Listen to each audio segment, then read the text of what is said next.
जानता है, 5 में से 4 पे अमल करता है, यकीन करना सफल मिलेगा। नहीं तो जितने यहां टॉप लीडर बैठे हो, अपनी शुरुआत याद कर लो।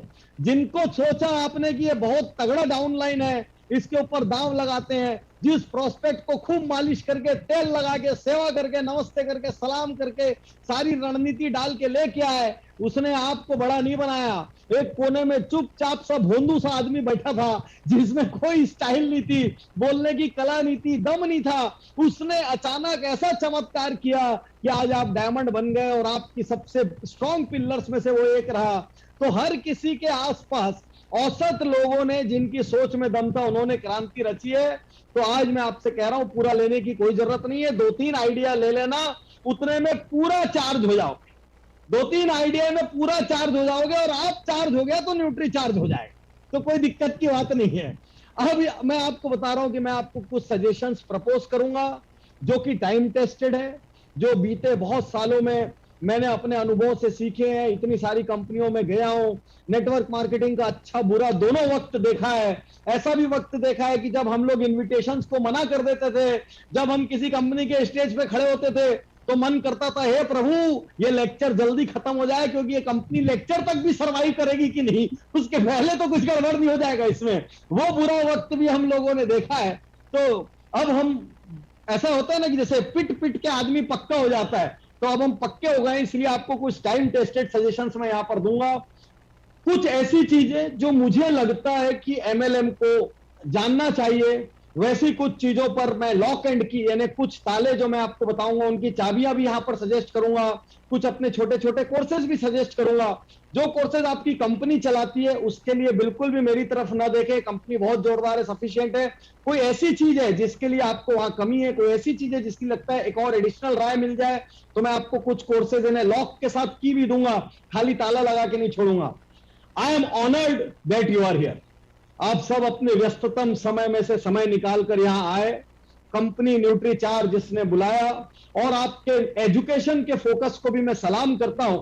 मैं आपको एक बहुत बढ़िया किस्से से आज का सेशन स्टार्ट करता हूं। 2 महीने पहले इंडिया के बाहर की एक कंपनी ने मुझसे कांटेक्ट किया। एशियन सब कॉन्टिनेंट की कंपनी से नाम नहीं लेते, क्योंकि इस मामले में बहुत एथिकल हूं, किसी भी कंपनी का नाम किसी भी हालत में कभी भी मेरी जुबान पे नहीं आता।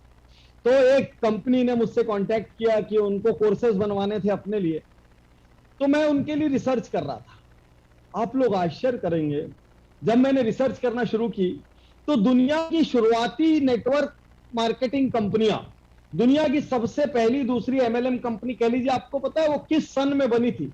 वो 1886 में बनी थी। 1886। This is so shocking and surprising, even I was not aware of it. तो 1886 में संसार में नेटवर्क मार्केटिंग का कंसेप्ट आ गया था। कई लोग बोलते हैं ये नया तरीका है, ये अभी थोड़े साल पहले आया। कुछ नहीं भाई, 1886। और अगला झटका जब आपको दूंगा तो आप बोलेंगे, आप वाग्मी साहब क्या बोल रहे हो, वो 1886 वाली कंपनी आज भी सर्वाइव कर रही है सर। वो, और आप जो नाम आपके दिमाग में आ रहे होंगे पहले एक दो, वो नाम नहीं है। 1886 वाली कंपनी आज भी सर्वाइव कर रही है। क्या कारण है भाई? 125 साल कोई कंपनी सर्वाइव कर जाती है? क्या कारण है? कितनी ऊंच नीच के बीच कंपनियां सर्वाइव कर जाती है? क्या कारण है? कई बार नेटवर्कर कंपनी छोड़ देते हैं, उसके बाद भी कंपनी का भजन गाते रहते हैं, कंपनी का गुण गाते रहते हैं, कंपनी की निंदा नहीं करते, सिस्टम की निंदा कर देंगे, अपनी निंदा कर देंगे, लेकिन बोलते हैं वहां से बहुत सीखा है। सिर्फ और सिर्फ एक कारण है, एजुकेशन, एजुकेशन, एजुकेशन। सिर्फ नेटवर्क मार्केटिंग में बाकी सब कुछ समान है। मैं बार बार कहता हूं, सबसे कहता हूं, जो गेम चेंजिंग फैक्टर है वो सिर्फ और सिर्फ एजुकेशन है। और ट्रुथफुली स्पीकिंग, मेरा सपना है, हमेशा से एक सपना रहा है, एक कंपनी इंडिया से ऐसी बननी चाहिए जो दुनिया पर राज करे। इंडिया से 2-4 एमएनसी आनी चाहिए जो दुनिया में बाहर निकले, और इंडिया से कोई कंपनी आएगी तो हेल्थ सेक्टर में आएगी, आयुर्वेद सेक्टर में आएगी, योग सेक्टर में आएगी, स्पिरिचुअलिटी, इसी टाइप के कोई सेक्टर में ही हम लोग रूल कर पाएंगे। टेक्नोलॉजी के सेक्टर में तो बाकी और देश भी बहुत भरे पड़े हैं। तो मेरा यह कहना है कि जो देश भैया सबसे बड़ा कंज्यूमर है वही रूलर बने, तब आनंद है। तो वक्त आ रहा है जल्दी, और मैं आपसे कहता हूं कि भाई आप लोग ये प्रयास करो कि देश से बाहर निकलो, दूसरे देशों तक फैलो, और एक कंपनी मैं अपने जीते जी देखना चाहता हूं कि 100-200 देश तक घुस गई जाके इंडिया की। तो दोस्तों, ये तो इच्छाएं थी, इच्छाएं तो अनंत होती है, इच्छाओं का क्या है। तो अब मैं आपको आज, मुझे आप जब एक मीटिंग चल रही थी जिसमें मैं आपके सीईओ साहब से और बाकी लोगों से डिस्कशन कर रहा था कि आज के इस सेशन में मुझे क्या बताना है, तो उन लोगों ने कुछ, जैसे होता है ना, सब गायक के कुछ फेमस सॉन्ग रहते हैं, तो जब गायक मंच पे आता है तो पब्लिक उस सॉन्ग की फरमाइश करती है, वो वाला तो आपको गाना ही पड़ेगा, वो गाए बिना काम कैसे चलेगा। तो कुछ गाने मिलिंद जी ने सेलेक्ट किए कि भैया लास्ट टाइम भी पाटनी जी आपने गाए थे, इस बार भी आपको गाना है। तो वो कुछ गाने अजर अमर है, वो कुछ गाने गोल्डन है, तो मतलब कुछ डायलॉग्स वो आज भी बोलूंगा। और उसी पहली स्लाइड से आज का सेशन शुरू कर रहा हूं। एमएलएम का 3 सबसे बड़ा गुड लक क्या होता है, तो मैं आपको नियम बता दूं, महज 10 सेकंड के लिए स्लाइड रहेगी, उसके बाद स्लाइड हटा दी जाएगी, यूं भी स्लाइड में ज्यादा कंटेंट नहीं होता। आंकड़े ऑलरेडी आपके लोग अभी बोल रहे थे, अभी विजय जी ऑलरेडी चाइना और यूएस वगैरह की बात कर रहे थे, आंकड़े आपको सब मालूम है। और वैसे भी दुनिया में दूसरे देश में क्या आंकड़े चल रहे हैं, भाड़ में जाए, हमारा देश अकेला 25 देश के बराबर है। तो नेटवर्क मार्केटिंग के एमएलएम के 3 गुड लक क्या होते हैं, मैं हमेशा पूछता हूं लोगों से, क्या गुड लक है। सबसे पहला गुड लक होता है, मैं ये बात क्यों कह रहा हूं, क्योंकि मैं पहले भी ये कई बार कहता रहा हूं, मैं आज से 7-8 साल पहले मलेशिया में एक कंपनी में किसी प्रोडक्ट की लॉन्चिंग में स्टेज पर बैठा हुआ था मलेशियन कंपनी के साथ, और उस वक्त जोड़ो जोड़ो जीतो की मलाया भाषा में लॉन्चिंग थी और इंग्लिश में भी लॉन्चिंग थी, वहां पर मैं स्टेज पर बैठा हुआ था। और यूं ही मैंने मजाक मजाक में जो कंपनी के ओनर थे उनसे पूछा, यार ये बताइए, इस वक्त किसी को एमएलएम के लिए पैदा होना पड़े तो दुनिया का सबसे अच्छा देश कौन सा है, और मेरा सवाल खत्म नहीं हुआ होगा और उनका जवाब छूटता है, भाई साहब एमएलएम, इंग्लिश में बोला उन्होंने, मैं हिंदी में करता हूं, भाई साहब एमएलएम के लिए पैदा होना है तो भारत छोड़ के कहीं पैदा मत होना, यही देश एमएलएम के लिए बना है, ये एमएलएम पे राज करेगा। यहाँ दो लोग बिना बात एक दूसरे से कनेक्टेड रहते हैं, जब तक 10-20 लोगों से दिन भर में गपिया नहीं लेते तब तक इनको आनंद नहीं आता। यहाँ तो जैसे बच्चा पैदा होता है तो 200-400 लोग जमा हो जाते हैं, मरता है तो कौन काठी को शमशान तक ले गया, आज तक मरने वाले के घर को पता नहीं चला। आप सोच के देखिए, शमशान घाट 4-5 किलोमीटर दूर रहता है, और उठा के कौन ले जाता है, राम नाम सत्य करके अपना अपना कंधा लगाते लेके चले जाते हैं। ये हिंदुस्तान है भाई, है 200 लोग का रिसेप्शन रखोगे 500 लोग खाने आ जाएंगे, आपको समझ नहीं आया बाकी क्यों आए, तो बाकी घर में ताला लगा के चले आते, चलो अपने यार का रिसेप्शन है। तो अपने देश में बिना कारण रिश्तेदारी, कारण वाली रिश्तेदारी तो जायज है, बिना कारण रिश्तेदारी 365 दिन निभाई जाती है। तो ये तो भाई, जब जो पीपल्स का बिजनेस है वहां पीपल इतना मिले जुले, उससे ज्यादा आइडियल स्टेट क्या होती है। तो मैं क्यों आपसे कह रहा हूं, ताकि आपको फिर से दिमाग के अंदर मैं कील ठोक दूं, इंडिया में पैदा हुए हो तो एमएलएम का सबसे पहला good luck, market with opportunity. दुनिया का सबसे बड़ा मार्केट, 125 करोड़ लोग, जरूरतमंद लोग, तो मार्केट विथ अपॉर्चुनिटी, गलत मार्केट में पैदा हो जाओ बहुत दिक्कत का काम है, सारा टैलेंट कचरा हो जाता है। आप सोच कर देखिए, आज की डेट में कोई अफगानिस्तान में बहुत बड़ा डांसर पैदा हो जाए, बहुत बड़ा सिंगर पैदा हो जाए, अरे वहां की क्रिकेट टीम को भी अभी खुद को स्पॉन्सर करने के लिए दूसरे का सहारा लेना पड़ रहा है, उनका कप्तान पैसे भर रहा है, वहां पे एक ओवर में 6 छक्के मारने वाला भी क्रिकेटर हो जाए तो देश अपनी टीम को नहीं भेज रहा। तो मार्केट बहुत जरूरी है, तो सही मार्केट विथ अपॉर्चुनिटी पहला गुड लक। तो जितने भी लोग यहां पर बैठे हुए, आप सबको पहले तो जोरदार तालियों के साथ बधाई, आप उपजाऊ धरती में पैदा हुए हैं। याद रखना, दुनिया का सबसे महंगा बीज क्यों ना ले आओ, धरती उपजाऊ नहीं है तो बीज काम नहीं करता, और धरती उपजाऊ है तो मिडिल क्लास और लोअर क्लास बीज भी काम करके कुछ फसल तो दे ही देते हैं। तो आप सबसे उपजाऊ धरती पर बैठे हुए, सबसे उपजाऊ धरती। दूसरा गुड लक आपके लिए बोल रहा हूं, ये मैं सब जगह नहीं बोल सकता, ये मेरी स्लाइड बड़ी सिलेक्टिव है, मैं हर जगह लगा नहीं पाता, फिर से लगाता हूं। दूसरा good luck, right product category. जब लोग मेरे से पूछते हैं, अब क्या होता है, बड़ी मजबूरी रहती है, कोई ऐसी प्रोडक्ट कंपनी वाला अपने को बुला लेवे, अपने को पता है कि उसका प्रोडक्ट एक्सट्रीमली निश है, उसका प्रोडक्ट फेल भी हो जाएगा, तो भी स्टेज से तो नहीं बोल सकते कि आपने देख लिया होगा स्टेज में, तीनों गुड लक देख लीजिए आप। तो मैं आपसे कहूं कि राइट प्रोडक्ट कैटेगरी होना ये भी बहुत बड़ी बात है, क्योंकि गलत कंपनी में घुस जाओ, गलत प्रोडक्ट कैटेगरी हो जाए, अब एक बार नाम जुड़ गया, मजबूरी में उसको बेचने की कोशिश करते रहते हैं, डबल एफर्ट लगता है, 4 टाइम्स एफर्ट लगता है, 10 टाइम्स। तो भाई राइट प्रोडक्ट कैटेगरी में की कंपनी में पैर रखना भी अपने आप में गुड लक है, क्योंकि भगवान चाहता है आप कुछ करें। हो सकता है आप 10 जगह धक्का खा के फुटबॉल की तरह गुड़क गुड़क के आए हो, एक कंपनी से गुड़ के, 2 से गुड़ के, 3 से गुड़ के, अब रुक जाओ भाई, ये गोल पोस्ट है। गोल के अंदर आने के बाद खाली जश्न मनाना रहता है, फिर और गुड़कने का मत सोचो, है समझो लास्ट बॉल का छक्का है, अपनी बॉल को रेस्ट दे दो, यही करो जो करना है। तो आपको मैं बताऊं, राइट प्रोडक्ट कैटेगरी एक वरदान है। और मैं क्यों कह सकता हूं, अब मेरे पास रोज बहुत सारे मेल आते हैं, बहुत सारे लोग बिजनेस जीतों पे एमएलएम के कोर्सेज कर रहे हैं, वहां वो कोर्स फोरम में सवाल उठाते हैं, सर मेरी कंपनी के प्रोडक्ट ऐसे, मैं क्या करूं। अब मैं वहां उनको ये तो नहीं बोल सकता भाई कंपनी बदल ले, मैं उसको ये तो नहीं बोल सकता छोड़ दे, मेरी तो मजबूरी है, एथिकल आदमी हूं, कुछ एक शब्द भी लेफ्ट राइट नहीं कर सकता। लेकिन फिर भी मैं मन में सोचता हूं, तू भैया 10 साल भी या लगा रहा, कुछ होना जाना नहीं है, ये फ्यूचरिस्टिक प्रोडक्ट कैटेगरी नहीं है। तो आप सारे लोगों को मैं सेकंड गुड लक दे रहा हूं, आप एक राइट प्रोडक्ट कैटेगरी वाली कंपनी में, आपका belief system super super super strong होना चाहिए। और तीसरी सबसे बड़ी बात, पॉकेट फ्रेंडली क्वालिटी प्रोडक्ट्स। तो मैंने आपको पिछली बार भी बताया, मैंने क्या हुआ कि जब आपके यहां से बोला गया कि सर हमारे ऐसे ऐसे प्रोडक्ट हैं, तो मैंने बोला भाई एक काम करो, कुछ प्रोडक्ट के सैंपल मेरे पास भेजो। तो आपके यहां से मेरे पास न्यूट्रीचार्ज मैन आया, न्यूट्रीचार्ज व्यू आया, वो स्ट्रॉबेरी वाला प्रोटीन आया, वो एक और दूसरा एक और प्रोटीन है, मैं नाम भूल रहा हूँ कुछ, तो भी वो आया, 5-6 चीजें आई।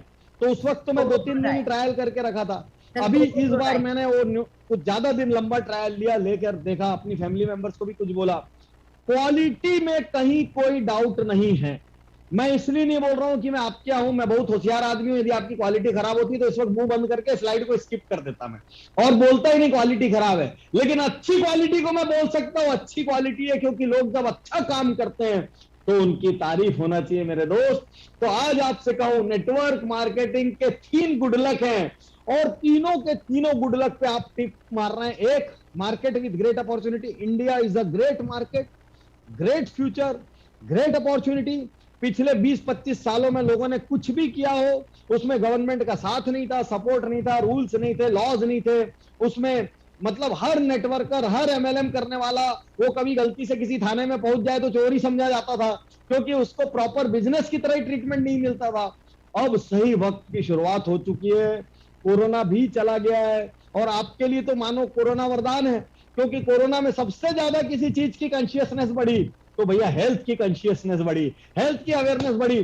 कोरोना के बाद अचानक ही सबको लगने लग गया नहीं, ठीक रहना चाहिए, स्वस्थ रहना चाहिए, बॉडी को प्रोटीन, क्योंकि डॉक्टर ने बोला जिनका इंटरनल रेजिस्टेंस अच्छा है ना, वो कोरोना में सर्वाइव कर गए। अब अगला कोरोना आए उसके पहले सबको इंटरनल रेजिस्टेंस अच्छा करना, और जिसको कोरोना लग गया उसके अंदर तो आधा पहले ही डाउट है कि मैं भीतर से कमजोर हो चुका हूं, मैं भीतर से हिल चुका हूं, थोड़ा चलने से मेरी सांस फूलती है, मेरे बाल झड़ रहे हैं। ये जितना ड्रामा कोरोना के साथ हुआ है, ये भी आपका नया टारगेट ग्रुप है। तो ये नया टारगेट ग्रुप आपको अचानक ही कोरोना ने दिया है, जो इसके पहले एग्जिस्ट नहीं करता था, आई नहीं संसार में। तो आज आपसे कहना चाहता हूं, एमएलएम के तीनों गुड लक को आप लोग फुलफिल करते हैं, आप एक सही कंपनी में। लेकिन फिर दिक्कत क्या है, तो मेरी अगली स्लाइड आप देखिए। मैं हमेशा कहता हूं, कंपनी में सब कुछ राइट, सब कुछ राइट, फीचर्स राइट है, प्रोडक्ट की प्राइसिंग राइट है, बिजनेस अपॉर्चुनिटीज सेम है। अरे भाई, एमएलएम ही तो एक ऐसा बिजनेस है जहां बिजनेस अपॉर्चुनिटी सबके लिए सेम है? उसके बाद भी ऐसा क्यों होता है कि बहुत सारे नेटवर्कर्स फेल होते हैं और मुट्ठी भर नेटवर्कर सफलता की कहानियां लिखते हैं, जब सब कुछ सेम है? आप सोच के देखिए, पूरे देश में एक ही जैसा प्रोडक्ट है, किसी को कोई टेरिटोरी नहीं है, कोई जात पात का बंधन नहीं है, कोई ऐसा नहीं कि ज्वाइनिंग के पहले हाइट देखना है या सीना देखना है 56 इंच का है कि नहीं, कुछ नहीं देखना है? नहीं तो एक छोटे से जॉब में भी आवाज कैसी है तो ठीक दिखते हो कि नहीं है, कहीं पे देखे तो SC ST की जनरल है कि OBC है, कहीं पे देखे कि कौन सा रीजन है, कौन सी। अरे एक ही तो बिजनेस है भाई, आंख बंद करके गले लगाने वाला पूरी दुनिया में एक ही बिजनेस है। तो जब सोच, मेरी बात को बहुत गहराई से सोचना, कि मैं हमेशा कहता हूं, मान लीजिए एक क्लास है, एक स्कूल में एक क्लास है, आप सबके बच्चे हैं, सब स्कूलों में जाते हैं, एक क्लास में मान लीजिए 40 बच्चे पढ़ते हैं।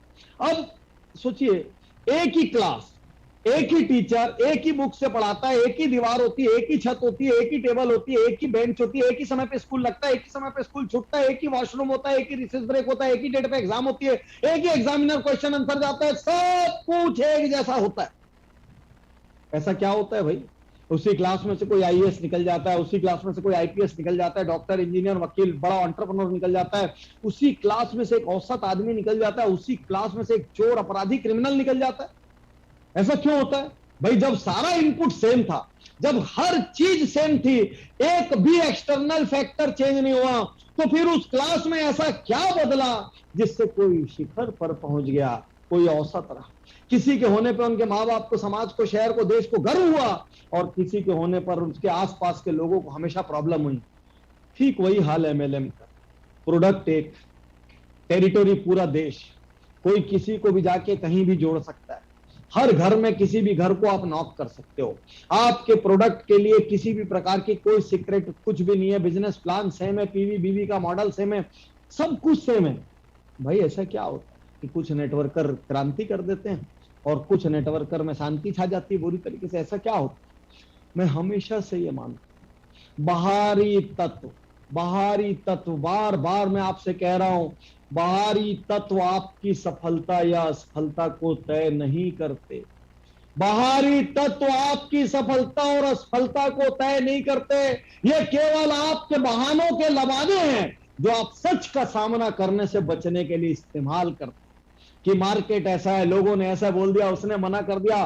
100 में से 70%, 80% बार आप झूठ बोल रहे होते हैं। सच्चाई ये होती है कि आपने अपनी पूरी ताकत नहीं झोंकी। सच्चाई ये होती है कि किसी ने ना बोला तो आप भीतर से हिल गए।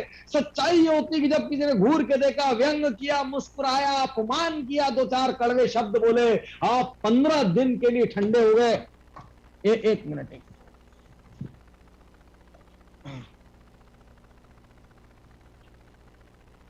मेरी आवाज क्लियर है?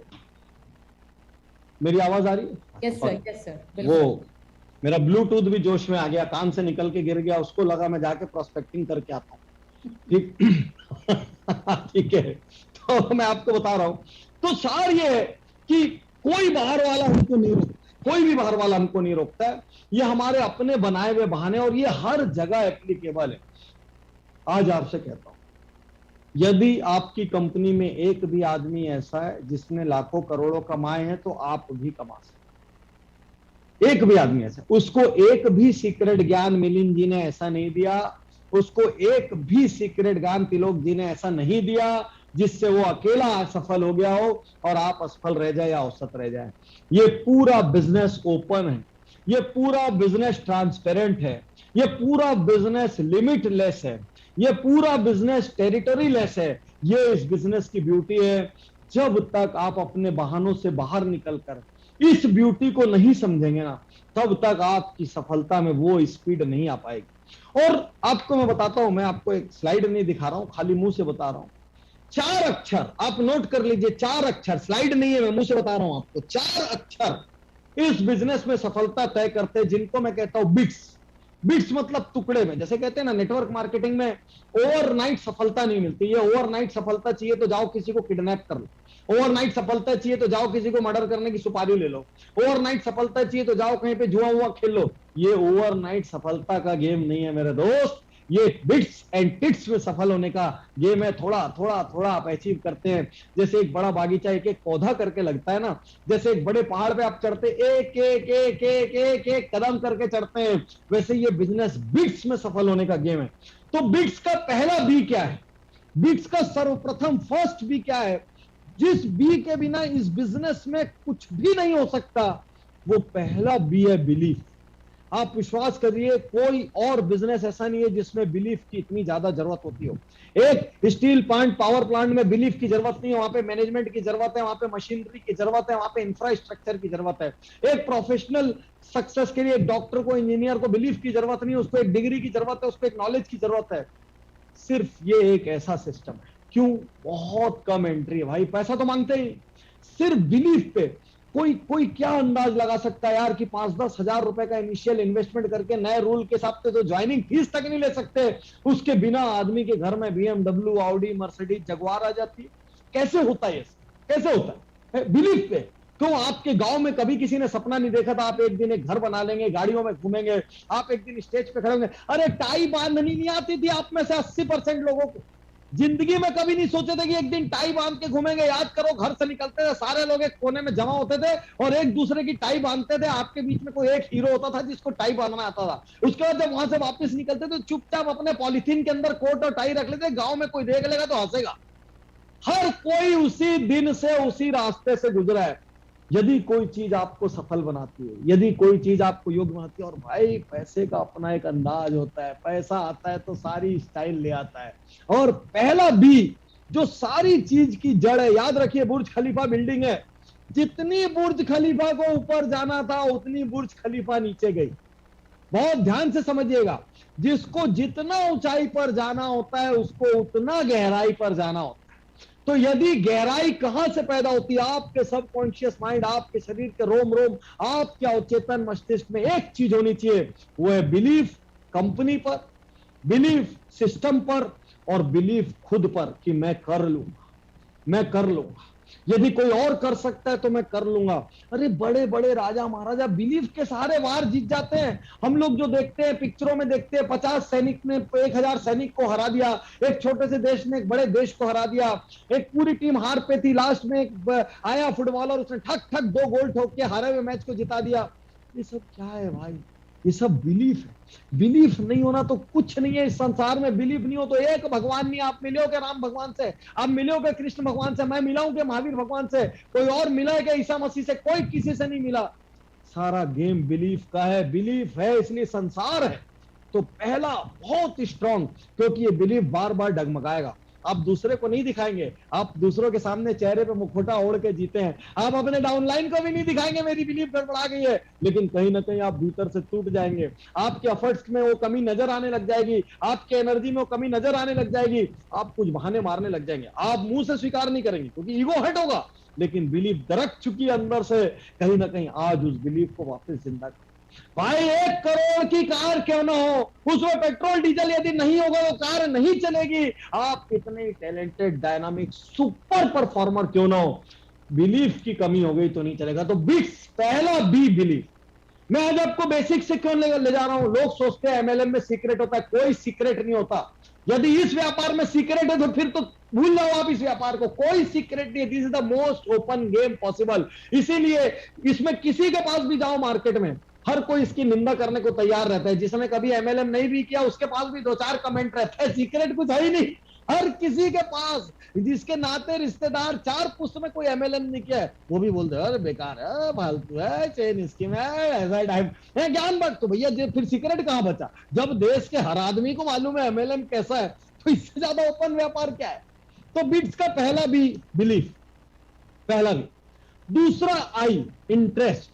यदि ट्रूली आपकी इस व्यापार में रुचि नहीं, यदि आपकी कंपनी के प्रोडक्ट में आपका इंटरेस्ट बिल्डअप नहीं होता, यदि जब आप भीतर से बोलते हैं आपके भीतर वो कॉन्फिडेंस नहीं आता, क्योंकि याद रखिए 2 लोग चाय पीने भी बोलते हैं ना भाई, समझ में आ जाता कौन ऊपर से बोल रहा है, कौन टाइम पास के लिए बोल रहा है। तो मैं आपको बताऊं, मैं जब फर्स्ट प्रोफेशन से डेंटल सर्जन था, मेरा एक सुपर स्पेशलिटी क्लिनिक था, 7-8 डॉक्टर मेरे असिस्टेंट थे, मैं अपनी स्टेट का नंबर 1 डॉक्टर था। मजे से रोज खाली जेब जाता था और जेब भर के लोड लेके आता था।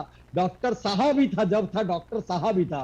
6-7 दिन तक मेरे अपॉइंटमेंट नहीं मिलते थे, लेकिन किसी और की नजर में बहुत सफल था। लेकिन एक समय पर क्या हुआ पता है, मेरे प्रोफेशन में से इंटरेस्ट कम हो गया। मुझे ना उस काम को करने में आनंद नहीं आ रहा। मुझे रात को 8-9 बजे कोई पेशेंट आता था, मेरे को लगता था क्या आदमी यार, टाइम से आना चाहिए, अब इसकी वजह से 1 घंटा एक्स्ट्रा रुकना पड़ेगा। मैं इंजॉय नहीं कर रहा था। तो जब आप किसी चीज में आपका इंटरेस्ट नहीं होता, जब आपके शरीर का रोम रोम, सेल सेल आपको आवाज नहीं देता ना, अपने आप आपके एफर्ट में कमी आ जाती है। तो आपको अपने प्रोडक्ट में अपने इंटरेस्ट को देखना पड़ेगा कि इस पर्टिकुलर कैटेगरी में, और आरसीएम की तो देखिए बहुत वाइड कैटेगरी है, आप किसी भी प्रोडक्ट का चैंपियन बन सकते हैं। तो आप ये समझिए, यदि सेकंड आई इंटरेस्ट मिसिंग है तो बिजनेस गड़बड़ हो जाएगा। 30 टाइम, इस बिजनेस को टाइम चाहिए। कोई कितना ही इसको पार्ट टाइम बिजनेस बता ले, इस बिजनेस को टाइम चाहिए, और टाइम में भी प्रोडक्टिव टाइम चाहिए। मैं ये नहीं बोल रहा हूं आपको 8 घंटे देने की 6 घंटे देने, आप दिन का 4 घंटा भी दो ना, उसका एक एक मिनट सुपर वैल्यूएबल होना। आप इस बिजनेस में पैसे तो देते ही नहीं हो भाई, एक्चुअली आप इस बिजनेस को देते क्या हो? पैसा तो देते नहीं है। एक एक वो उसमें भी 10 तो नियम आ गए जिससे कि प्रोडक्ट वापस भी हो जाता है, सब कुछ हो जाता है, कुछ बचा ही नहीं कंपनी के लिए। इतना ट्रांसपेरेंट काम काज हो गया, कोई कंपनी के लिए कुछ नहीं बचा। अब पैसे नहीं देते भाई तो कुछ तो लेगा बिजनेस की, फोकट में आपको अमीर बना देगा, फोकट में आपके सपने पूरे हो जाएंगे। हैं झाड़ पे लटका जोर से हिलाओगे और टूट के आ जाएगा। लो अरे भैया, पुराने जमाने में आकाशवाणी होती थी, आपके घर से 4 फर्लांग दूर दाहिने पश्चिम में एक कुआं मिलेगा, कुएं के पास एक पीपल के पेड़ के नीचे 8 हाथ खोदोगे तो आपको एक सोने की मटकी में, ये सब पहले होता था। अभी जाके दूसरे के खेत में घुसोगे, 4 झापड़ खींच के मारेगा, 2 कुदाल यदि वहां पे चला दिए तो थाने में अंदर मिलोगे अगले दिन। ये सब आकाशवाणी होना बंद हो चुकी है। कुछ नहीं, लक वक लॉटरी आदेश है, आधे राज्यों में सरकार ने बंद कर दी। कोई लक बचा ही नहीं भाई, कोई लक नहीं बचा, कुछ लक नहीं होता इस बिजनेस में। मैं साफ बता रहा हूं, लक लक के भरोसे बैठा मत रहना। वो दशरथ मांझी की जो पिक्चर थी उसमें वो दशरथ मांझी एक डायलॉग मारते हैं ना, बोले भगवान के भरोसे मत बैठो, हो सकता है वो तुम्हारे भरोसे बैठा हो। है भगवान हो सकता है तुम्हारे भरोसे बैठो है, तुम भगवान के भरोसे बैठो, मेरे साथ एक दिन अच्छा होगा। एक ही चीज सर्टेन है दुनिया में, एक दिन निपटोगे, बस वही सर्टेन है, इसके अलावा हर चीज अनसर्टेन है। एक दिन निपटोगे, ऊपर जाओगे, बस उतना ही सर्टेन है, उसका भी टाइम पीरियड नहीं पता। तो तीसरा टी, इसके बाद मैं बहुत सीरियस लर्निंग में उतरूंगा। और मैं आजकल वैसे भी कहानियां वानियां कम सुनाता हूं, मैं आजकल फैक्चुअल बातें ज्यादा करता हूं और प्लेन मोटिवेशन से मैं थोड़ा थोड़ा परहेज करता हूं, क्योंकि मेरे को लगता है कि नेटवर्कर से बड़ा मोटिवेटर इस संसार में कोई नहीं होता है। वो उनके मोटिवेशन, वो 2-4 घंटे किसी के गंजे सिर के आसपास बोले तो बाल उठ के खड़े हो जाए उसके सिर से, इतना भयंकर मोटिवेशन होता है। तो इसलिए मैं बहुत सारे फैक्ट्स आपको बताऊंगा आज फिर। तो मैं तीसरा टी आपको फिर से बताऊं, टाइम। दोस्तों, इस बिजनेस को सीरियस टाइम की दरकार है, इस बिजनेस को प्रोडक्टिव टाइम की दरकार है। यदि आप दिन में 5-6 घंटे भी दे रहे हैं, लेकिन वो 5-6 घंटे सीरियस नहीं, उसमें आधा समय प्लान में बीत रहा है, आधा समय टाइम पास में बीत रहा है, आधा समय कंपनी में ऐसा हो गया, ये हो गया, मार्केट में ऐसा हो गया, सब में बीत रहा है, उसको मैं टाइम नहीं मानता। इस बिजनेस में प्लान्ड, मेजर्ड, क्योंकि आपका एकमात्र इन्वेस्टमेंट इस व्यापार में टाइम है और कुछ, सिर्फ टाइम। प्रोडक्ट आप बना नहीं रहे हो, प्रोडक्ट कंपनी बना रही है, एजुकेशन आपको कंपनी दे रही है, फीचर्स आपको कंपनी बता रही है, प्राइस कंपनी ने तय कर दिया, देश में कोई सीमाएं नहीं है बिजनेस के लिए। जो ट्रेनिंग रनिंग देना है कंपनी के अंदर हो रही है, बाहर कोई कंपटीशन नहीं है। जो भी है सबको सेम प्रोडक्ट है, सेम प्राइस है। हर कोई जो डायनामिक इन्वेस्टमेंट कर रहा है वो टाइम है।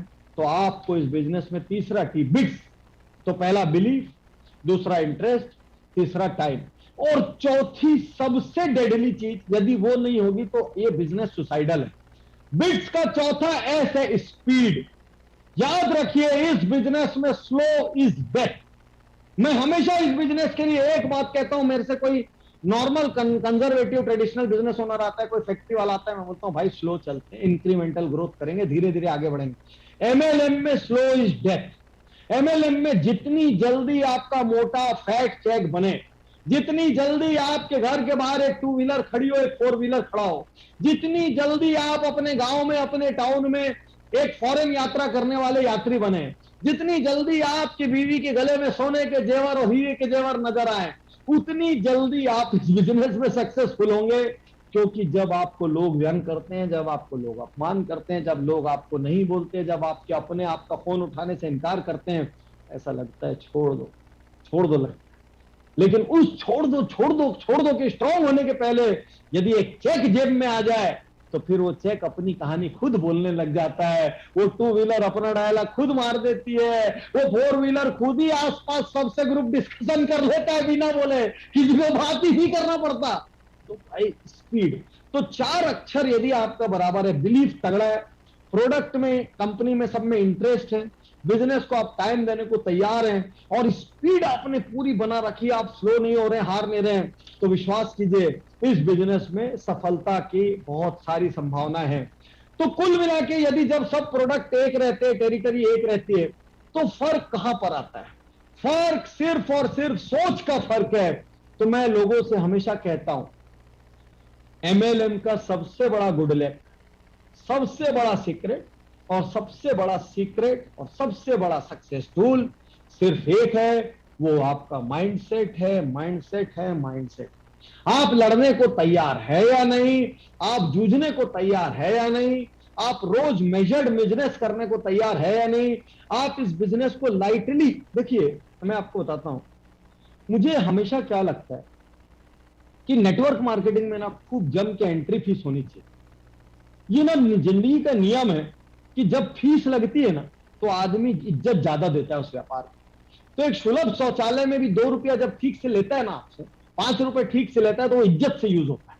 तो आपको मैं बताऊं, जब जब फ्री होता है तब तब लोग उसको बहुत कैजुअली लेते हैं। कोई दूसरा आदमी आपको एक पिक्चर की टिकट दे देगा तो हो सकता है आप जाए नहीं जाए, छोड़ यार देखते हैं, लेकिन आपका जेब का लग जाए ना 200 का टिकट, सीन कितना भी बोर आता रहे, आप बोलेंगे बैठना बैठना देखते थोड़ा और, अभी कुछ तो अच्छा आएगा। कोई बोलेगा उठ बैठना बैठना, बीच में कोई खड़ा हो जाएगा, बोलेगा ओ भाई साहब बैठिए, ओ भाई साहब क्या कर रहे हो, फोन से बात कर रहे हो, बाहर जाके बात करो। एक सेकंड भी कोई बीच में आएगा ना आपसे बर्दाश्त नहीं होगा, क्योंकि आपकी जेब का पैसा लगा इस बिजनेस। अब मैं तो सरकार नहीं होनी तो मैं तो भर के एंट्री फीस लगा देता। तो एंट्री फीस नहीं होने की वजह से लोग इस बिजनेस को लाइटली लेते हैं, बहुत आसानी से अंदर आते हैं, बहुत आसानी से छोड़ देते हैं। और माइंडसेट के खेल में क्या होता है, कई बार अपलाइन बिजनेस को इतना इजी बता के लाते हैं, ऐसा दिखाते हैं कि सब कुछ केक वॉक है, मैं तुम्हारे लिए कर दूंगा, और वहीं से पहले ही क्षण से उस प्रोस्पेक्ट में वायरस लग जाता है। वहीं से वो एक इजी जिंदगी एक्सपेक्ट करने लग जाता है। पहले धार धार दो लोग नहीं बोलते, अरे ये कहाँ आ गया मैं, और उसके बाद वो ठंडा पड़ जाता है। और यदि वो 6 महीना एक साल यहाँ पे निकाल ले, एक आध चेक बढ़िया उसका आ जाए, उसके बाद तो कोई नहीं हिला सकता, उसके बाद तो दुनिया का सबसे बड़ा गुरु कोच सब बन जाता है उसके बाद। तो दोस्तों, यदि कोई चीज आपको सफल बना सकती तो वो आपका माइंडसेट बना सकता है। दूसरा, इस बिजनेस में आपको मैं एक बहुत बड़ी सेल्स की सीक्रेट आपको बताता हूं। इस बिजनेस का एक रूल और है, your success is directly proportional to the number of prospects you approach. Your success is directly proportional to the number of prospects you approach. तो सेल्स में कहा जाता है, देखिए मैं आपको आज नॉर्मल सेल्स की तरफ लेकर चलता हूं। तो नॉर्मल जो दुनिया में सेल्स होती है, रिटेल की सेल्स, कोई मैन्युफैक्चरिंग सेल्स है, गाड़ियों की सेल्स, ज्वेलरी की सेल्स, कपड़ों की सेल्स, ये लोग कुछ शब्दों का इस्तेमाल करते हैं। इनका पहला शब्द होता है लीड, कि लीड का मतलब, आपके लिए भी लीड शब्द है, तो लीड का मतलब भाई जो भी डेटाबेस आपके पास आता है किसी भी रूप में, वो ऑनलाइन आए, ऑफलाइन आए, सोशल मीडिया से आए, आपके दोस्तों, भाई के दोस्तों, वाइफ के दोस्त, सहेली, नाते, रिश्तेदार, मामेरा पक्ष के, ससुरा पक्ष के, जितना पक्ष आपका होता है, सारों के रिश्तेदार, ये सारी आपके लिए लीड्स। नॉर्मल बिजनेस से समझना, जब वो लीड किसी स्टोर में, अपन एक एग्जांपल लेते हैं, कोई ज्वेलरी स्टोर है, मैं क्यों आपको आज बाहर से समझाना चाहता हूं, ताकि आप समझिए कि आपका बिजनेस भी कोई अलग बिजनेस नहीं। तो जब एक ज्वेलरी स्टोर में एक कस्टमर पैर रखता है तो हम उसको बोलते हैं लीड कन्वर्टेड टू फुटफॉल। बहुत ध्यान से समझना। तो उसके बाद एक स्टोर क्या काउंट करता है, number of footfall per day. ठीक, अभी तो लीड्स, नंबर ऑफ लीड्स को काउंट कर रहा है। उसके बाद भाई मेरे पास 10,000 का डेटाबेस आया, मैंने अखबार में ऐड दी, 1 लाख लोगों तक पहुंचा, मेरे को इतने लोगों ने यहां देखा वहां देखा, मेरे स्टोर में फुटफॉल कितना हुआ, उसको वो कहता है number of footfall per day, इसको वो रजिस्टर करता है।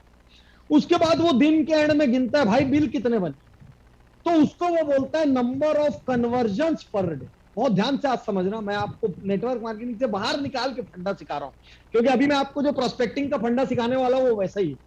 तो लीड, लीड के बाद फुटफॉल, फुटफॉल के बाद कन्वर्जन।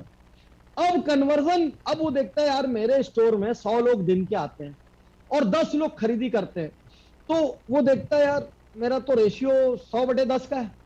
तो अब वो कहां पे जान लगाता है कि कुछ भी करके यदि ये मेरा रेशियो 100/20 का हो जाए तो मेरा बिजनेस तो ऐसे ही डबल हो जाए, यदि ये मेरा रेशियो 100/30 का हो जाए तो मेरा बिजनेस तो 300% हो जाए, यदि मेरा रेशियो 100/50 हो जाए तो मेरा बिजनेस तो 500% हो जाए।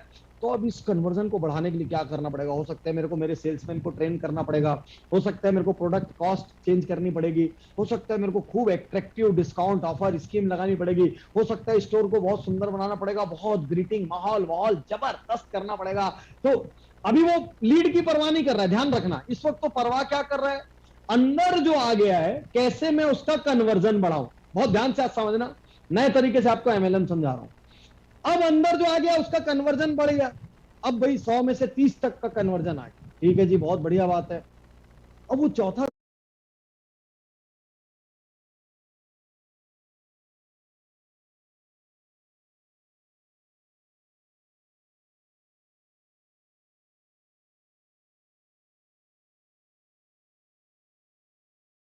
चौथा कहां पे दिमाग लगाता है पता है?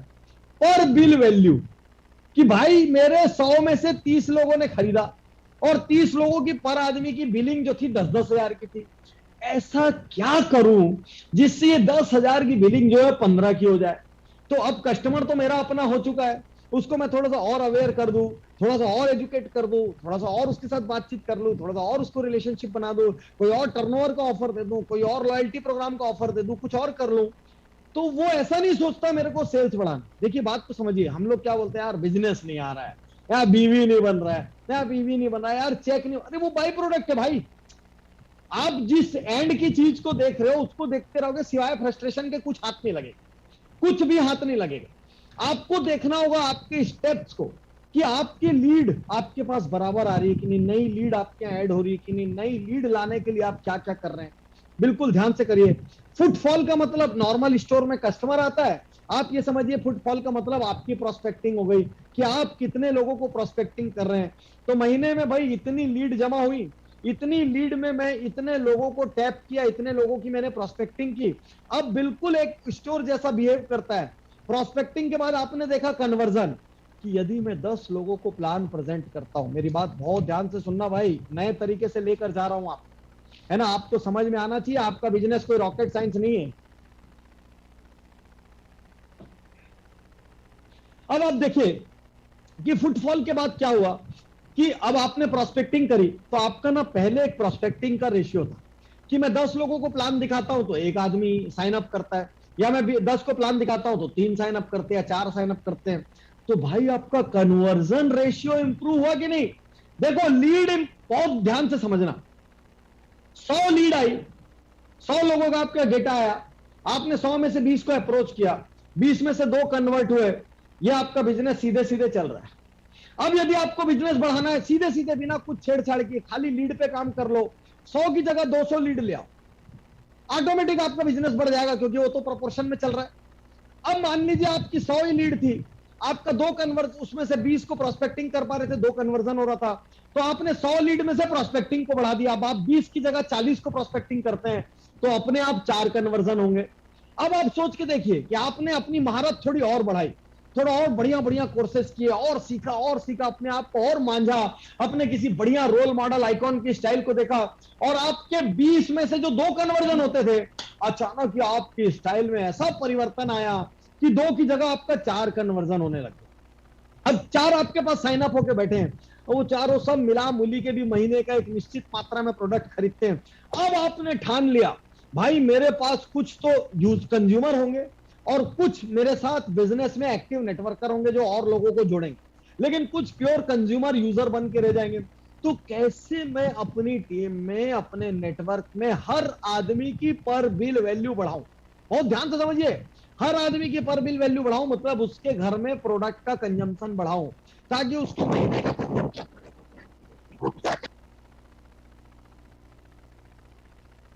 सर आपकी आवाज में कुछ डिस्टरबेंस आ रहा है, आपकी आवाज नहीं सुनाई दे पा रही, थोड़ी खरखराहट भी है।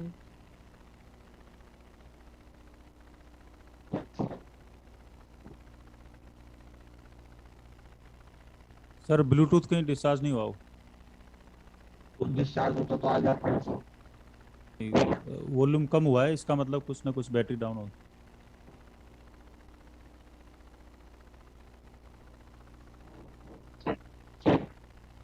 मेरा माइक अभी ठीक आ रहा है क्या?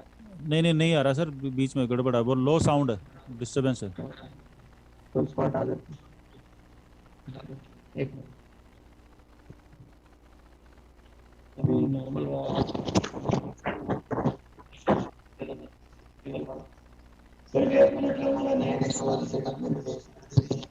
नहीं, नॉट क्लियर सर।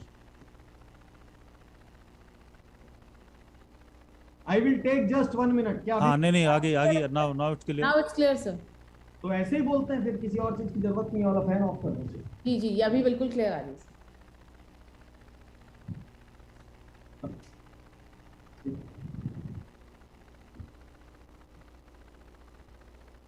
ग्रेट, क्या मेरी आवाज आपको आ रही है? अभी क्लियर है? हाँ बिल्कुल क्लियर है सर, लेकिन थोड़ा सा आगे रहना पड़ेगा आपको माइक के पास, हल्का सा, मैं 1-2 इंच बढ़ा और। लेता हूँ यहाँ से और हाँ, क्या अभी मेरी आवाज आपको Yes. क्लियर है? Absolutely clear. ठीक, ग्रेट ग्रेट, ठीक। तो हम कहां पर थे एग्जैक्टली, छोड़ा कहां था? मैं तो अपनी धुन में चला गया था, मेरे को समझ ही नहीं आया बोल के आ रहा हूँ। था कहां पे? हाँ, मैं लीड फुटफॉल कन्वर्जन में था। ठीक, कन्वर्जन पे था। ठीक है। तो मैं आपसे कहना चाहता हूं कि यदि किसी को लीड बढ़ा, कोई सिर्फ लीड को बढ़ा ले, तो लीड को बढ़ाने से उसका व्यापार बढ़ जाएगा। यदि उससे लीड नहीं बढ़ सकती किसी कारण से, तो वो कन्वर्जन पे काम कर ले, मतलब ज्यादा लोगों की प्रोस्पेक्टिंग कर ले। यदि वो ज्यादा लोगों की प्रोस्पेक्टिंग नहीं कर सकता है, तो वो कन्वर्जन पे काम कर ले कि भाई जितने की प्रोस्पेक्टिंग कर रहा हूं उसमें से मैक्सिमम कन्वर्जन आ जाए, और साथ साथ जितने भी लोग कन्वर्ट हो रहे हैं उनकी वो पर बिल वैल्यू पर काम कर ले। तो यदि आप इस तरीके से सोचेंगे तो आपको सोचने की 3-4 जगह हो गई। एक, हर महीने मेरे पास कुछ फ्रेश डेटा होना चाहिए, हर महीने तो फ्रेश लीड आनी चाहिए। सेकेंडली, हर महीने चाहे कुछ भी हो जाए, मैं नंबर ऑफ प्रोस्पेक्ट अपने एक मेजरमेंट के हिसाब से करूंगा कि डेली इतने प्रोस्पेक्ट को मुझे करना ही है, वीकली इतने को मुझे करना ही है, मंथली इतने को मुझे करना ही है, मैं उस हिसाब से करूंगा। तो यदि वो डिसिप्लिन, यदि मुझसे आप पूछेंगे तो नंबर ऑफ प्रोस्पेक्टिंग जो है ना, वो सबसे इंपॉर्टेंट डिसिप्लिन में से एक है कि कितने प्रोस्पेक्ट को बेसिकली आप टैप करते हैं, कितने से आप बात करते हैं। और आज मैं आपको प्रोस्पेक्टिंग के बारे में भी कई चीजें बताऊंगा। तो हमने लीड की बात करी, हमने फुटफॉल की बात करी, हमने कन्वर्जन की बात करी, और लास्टली याद रखिए, आपके आसपास प्रोडक्ट यूजर होने चाहिए। आपका एक ऐसा प्रोडक्ट है जिसमें जान है। कई और ऐसे प्रोडक्ट होते हैं जिनका यूसेज बार बार नहीं हो सकता, लेकिन आपका यूसेज क्या है कि cyclical repetitive subscription type usage है। एक बार आदमी लेगा, धीरे धीरे उसको हर महीने लेने की आदत पड़ेगी, नहीं भी पड़ेगी तो हमको शायद उसको अवेयर करना पड़ेगा कि आप लीजिए, ये आपके लिए जरूरी है। तो इन 4 लेवल को जब आप काम करेंगे तो अपने आप जो चीज पैदा होगी वो चीज सेल्स है। तो सेल्स की परवाह मत कीजिए, आप लीड्स की परवाह कीजिए, आप नंबर ऑफ प्रोस्पेक्टिंग की परवाह कीजिए, आप नंबर ऑफ कन्वर्जन की परवाह कीजिए, और आप पर बिल वैल्यू की परवाह कीजिए। तो ये, क्योंकि पूरी दुनिया का जितना भी ट्रेडिशनल बिजनेस है वो इसी तरीके से सोचता है, इसी तरीके से करता है। इसीलिए वो मार्केटिंग करता है कि मेरे पास इंक्वायरी ज्यादा है, इसीलिए वो अपने फुटफॉल को काउंट करता है। फुटफॉल को काउंट करने के बाद कन्वर्जन के लिए अपनी टीम को जम के ट्रेनिंग देता है। तो यदि आपको भी अपनी टीम में कन्वर्जन बढ़ाना है, आप अपनी कंपनी से जितने एजुकेशन प्रोग्राम दिए जा रहे हैं उन पर बहुत ध्यान दीजिए। जो आपके टॉप लीडर्स है, जो गजब का कन्वर्जन करते हैं, जिनके सामने से लोगों को उठ के जाने में जान निकल जाए, उनको आप ब्लाइंडली फॉलो कीजिए। हम जैसे लोग जो कोर्सेज चला रहे हैं businessjito.com पर, एक से एक कोर्सेज, एक आउटसाइडर पर्सपेक्टिव से, थर्ड पार्टी पर्सपेक्टिव से, एक नए आइडिया के एंगल से, रिफ्रेशमेंट के एंगल से, आप उन कोर्सेज को भी करिए। इन सब से आपका कन्वर्जन इंप्रूव होगा, और कन्वर्जन इंप्रूव होने के बाद आपके पास प्रॉपर गूगल शीट वगैरह रहनी चाहिए, प्रॉपर आपके पास डाटा रहना चाहिए कि आपके कौन लोग क्या कंज्यूम कर रहे हैं, उनकी मंथली इनकम क्या है। तो जितने भी लोगों की मंथली इनकम जरा भी आपको ठीक लगती है, आपको लगता है अपने प्रोपोर्शन में वो लोग कम कंज्यूम कर रहे हैं प्रोडक्ट को, आपको उनके ऊपर फोकस करके प्रोडक्ट का कंजम्पशन बढ़ाना चाहिए। तो फिर भी सबसे इंपॉर्टेंट आधार है, जितने ज्यादा लोगों से मिलोगे उतना ज्यादा व्यापार होगा। तो आज मैं आपको प्रोस्पेक्टिंग के बारे में बताने जा रहा हूं। आप बहुत सारे चीजें जानते हैं, मैं आपको बहुत बेसिक चीजें, वो लिस्ट बनाओ और इनवाइट करो और ड्रीम इनवाइट, ये सब नहीं बताने वाला। मैं आपको कुछ मॉडर्न चीजें बता रहा हूं जो अलग तरीके से सोचने के कारण मैं हमेशा बोलता हूं। 2 तरीके की प्रोस्पेक्टिंग होती है, एक इंडिविजुअल प्रोस्पेक्टिंग, एक ग्रुप प्रोस्पेक्टिंग। इंडिविजुअल प्रोस्पेक्टिंग का मतलब यह होता है जब आदमी सिर्फ एक आदमी से बात करता है, एक, जब आप एक किसी को अकेले कोने में पकड़ते हैं, किसी से टाइम लेके पकड़ते हैं, किसी को इनवाइट करके पकड़ते हैं, किसी से अपॉइंटमेंट लेके पकड़ते हैं, उसको हम कहते हैं इंडिविजुअल प्रोस्पेक्टिंग। दूसरी प्रोस्पेक्टिंग होती है ग्रुप प्रोस्पेक्टिंग। ये जितनी भी चीजें मैं आपको बता रहा हूं दोस्त, तो मैं किसी दूसरे का चैनल नहीं देखता, मैं किसी दूसरे का ऑडियो भी नहीं सुनता। उसका कारण क्या है, कहीं मेरे ऊपर उनका प्रभाव ना आ जाए।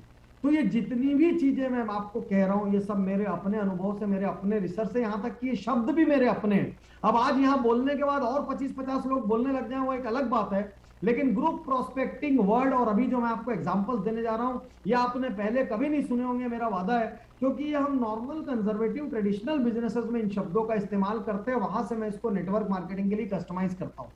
तो पहला है इंडिविजुअल प्रोस्पेक्टिंग और दूसरा है ग्रुप प्रोस्पेक्टिंग। तो अब यहां पर हमको समझना पड़ेगा कि प्रोस्पेक्टिंग का एक साइंस होता है। अभी भी इंडिया में ग्रुप प्रोस्पेक्टिंग पूरी तरीके से इग्नोर्ड है।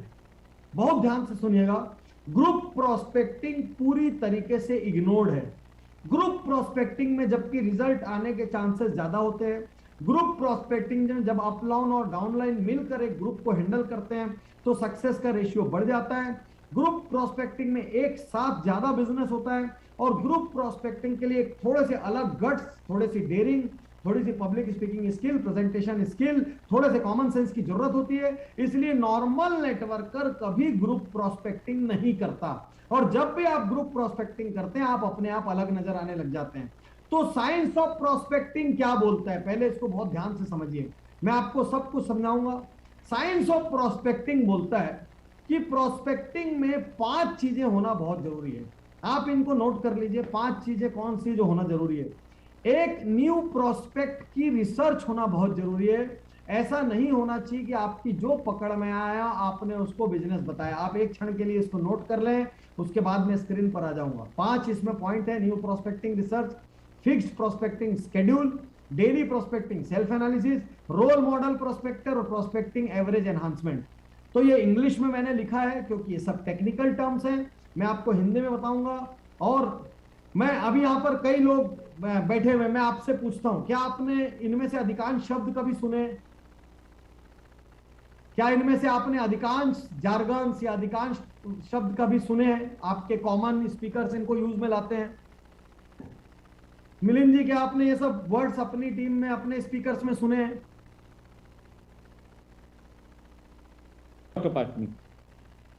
तो ये नए नए तरीके से मैं आपको यहाँ पे चीज कह रहा हूँ, इसीलिए एकदम आपसे आज ये कुछ शब्द बिल्कुल पहली बार सुन रहे हैं। हाँ, so nice, thank you. First time sir, first time सुना है जो ग्रुप प्रोस्पेक्टिंग के बारे में। इंडिविजुअल प्रोस्पेक्टिंग तो होता है, ग्रुप प्रोस्पेक्टिंग क्रांतिकारी है, मैं भी आपको बता रहा हूँ। तो पहले ये समझिए, चाहे ग्रुप हो चाहे इंडिविजुअल प्रोस्पेक्टिंग का एक साइंस है जो कि लीस्ट ड्रीम इन वाइट से काफी बड़ा है। तो ये जब एक बड़ी गाड़ी के लिए, 1 करोड़ की गाड़ी के लिए भी वो लोग उसी तरीके से प्रोस्पेक्टिंग करते हैं। एक बिल्कुल ध्यान में रखना, इसका कोई लेना देना ऐसा नहीं है कि एमएलएम का प्रोस्पेक्टिंग कुछ अलग होता है, बेसिक साइंस सब जगह सेम होते हैं। तो न्यू प्रोस्पेक्टिंग रिसर्च, इसका मतलब क्या होता है कि यदि आप हर किसी ऐरे गहरे नत्थु खैरे को प्रेजेंटेशन देंगे तो आपका जो सक्सेस एवरेज है वो नीचे जाएगा। जब सक्सेस एवरेज नीचे जाएगा तो आपका मोटिवेशन नीचे जाएगा, आपको ये डिसबिलीफ पैदा होने लग जाएगा कि बिजनेस काम नहीं करता। आप ये ध्यान नहीं देंगे कि यार प्रोस्पेक्ट राइट नहीं था। तो सबसे पहले मैं भी आपको इसके बाद एक स्लाइड में बताऊंगा कि कौन से डेमोग्राफिक यानी किस तरीके के प्रोस्पेक्ट को आपको चुनना चाहिए। तो मेरा पहला पॉइंट है न्यू प्रोस्पेक्टिंग रिसर्च। इसका मतलब आप जिसको भी अप्रोच करें उसके बारे में रिसर्च होना चाहिए। जितने ज्यादा खानों को वो टिक लगाता हो, जैसे हम बताएंगे कौन कौन से खाने टिक लगाने अगली स्लाइड में, लेकिन जितनी ज्यादा आपके फिल्टर को वो पार करता हो उतना ज्यादा वो आपके लिए अच्छा प्रोस्पेक्ट है। तो ऐरे गहरे नत्थु खैरे इजिली अवेलेबल आजू बाजू ऊपर नीचे वाले को प्रोस्पेक्टिंग करने की जगह कम को प्रोस्पेक्ट कीजिए लेकिन दम को प्रोस्पेक्ट कीजिए, तो आपका रिजल्ट हमेशा कम में बम रहे। कम को प्रोस्पेक्ट कीजिए लेकिन दम को प्रोस्पेक्ट कीजिए तो आपका रिजल्ट हमेशा कम में बम रहेगा। दूसरा मैं आपको बताऊं, फिक्स्ड प्रोस्पेक्टिंग शेड्यूल। चाहे कुछ भी हो जाए, कई बार आपको लर्निंग का टाइम निकालना है, कई बार आपको फंक्शंस का टाइम निकालना है, कई बार आपको डाउनलाइन के साथ बैठने का टाइम निकालना है, लेकिन यदि आप सीरियस नेटवर्कर हैं, यदि आप सक्सेस का एक सर्टेन परसेंटेज मेंटेन करना चाहते हैं तो हर दिन आपका प्रोस्पेक्टिंग स्केड्यूल फिक्स होना चाहिए कि मिनिमम मैं भले कोई भी और काम करूं, भले मैं टीम को हैंडल करूं, भले मैं प्रोडक्ट पढ़ूं, भले मैं ट्रेनिंग अटेंड करूं, लेकिन एवरेज मंथली इतने घंटे में प्रोस्पेक्टिंग में जरूर बिताऊंगा। तो उसका एक रेशियो आएगा कि एवरेज वीकली इतने घंटे में प्रोस्पेक्ट। देखो जितने भी पूरे भारत से लोग बैठे हो, बिल्कुल समझ लो थोड़ी सी रिसर्च इस व्यापार में करनी पड़ेगी। सक्सेस रेशियो बढ़ाना है, नहीं तो हर दीवार से माथा फोड़ते रहो। दूसरा नंबर, यदि आपका प्रोस्पेक्टिंग का कम हुआ, अपने आप सक्सेस का नंबर कम होगा। यदि आप 1-2 दिन काम करते जर्क में और 5-7 दिन आराम से बैठते, मान के चलना कि आपका सक्सेस नीचे जाएगा, आप तकलीफ में आएंगे। आप बोलेंगे मार्केट ऐसा है, ये ऐसा है, लोग अच्छे नहीं मिल रहे। हो सकता है आज आपको कोई बहुत नेगेटिव बोल के डिप्रेस मार दे, लेकिन उसके बावजूद आपको जितनी प्रोस्पेक्टिंग आपने तय करी आपको करनी पड़ेगी, तभी आपका एवरेज कन्वर्जन रेशियो निकलेगा। और जब आप बोलेंगे यार तमाशा हो गया है। रोज की 3 प्रोस्पेक्टिंग करता हूं, महीने में 90 प्रोस्पेक्टिंग करता हूं, 90 प्रोस्पेक्टिंग करने के बाद सिर्फ 5 आता है। कुछ भी करके मुझे मेरा कन्वर्जन 10 साइन अप पर लेकर जाना है। तो जब तक आपके पास आंकड़े नहीं आएंगे, ये व्यापार इमोशन का बिजनेस बने रहेगा। और यही इमोशन इस एमएलएम की प्रॉब्लम, एमएलएम की सबसे बड़ी प्रॉब्लम इमोशन है। किसी ने कुछ बोल दिया, हर्ट हो गए, मुंह उतार के घर बैठे है। 4 दिन तक आपका अपलाइन फोन कर रहे हैं, जी बाथरूम में, जी बाहर गए, जी पूजा कर रहे हैं, जी अस्पताल में, जी सासू जी की तबीयत खराब है, जी घर में शादी है। बहाना दे दे के, मतलब खाली आप ही लोग से मिलके बहाने पे 2-4 वॉल्यूम की बुक लिखी जा सकती है। तो सार ये है, यदि इससे बचना हो तो फिक्स्ड प्रोस्पेक्टिंग शेड्यूल, चाहे लोग नहीं बोले, धक्का मारे, गालियां दे, अपमान करें, मुस्कुराए, गले लगाएं, कुछ भी हो, इतने घंटे मैं प्रोस्पेक्टिंग जरूर करूंगा। इसको कहते हैं फिक्स्ड प्रोस्पेक्टिंग शेड्यूल। नाउ तीसरी चीज, डेली प्रोस्पेक्टिंग सेल्फ एनालिसिस। फिर से एक बार स्क्रीन पर स्लाइड लेकर आइए ताकि जिन्होंने नोट नहीं किया वो कर लें।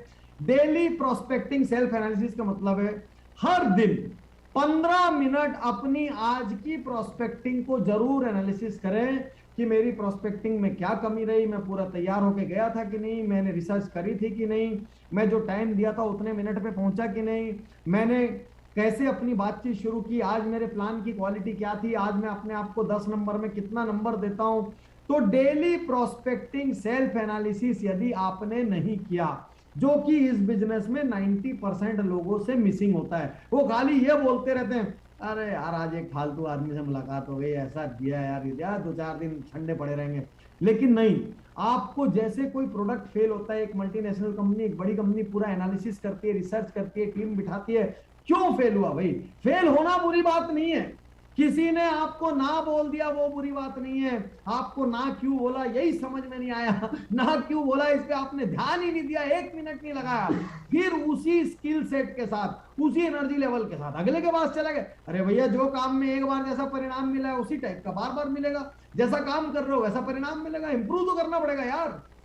So daily prospecting self analysis का मतलब है 15 मिनट रोज, आज मैंने कैसी प्रोस्पेक्टिंग करी, मेरे से कोई कमी हुई क्या, मेरे एनर्जी लेवल में कमी थी क्या, मैं आधे अधूरे मन से गया था क्या मैं अच्छे से कपड़े पहन के नहीं गया था, क्या मेरी एनर्जी हाई नहीं थी, क्या उसके ऑब्जेक्शंस को मैं ठीक तरीके से हैंडल नहीं किया, क्या वो जैसे ही नेगेटिव बोला मेरे चेहरे पे 12 बज गए, क्या मैंने अगला अपॉइंटमेंट अच्छे से शेड्यूल किया।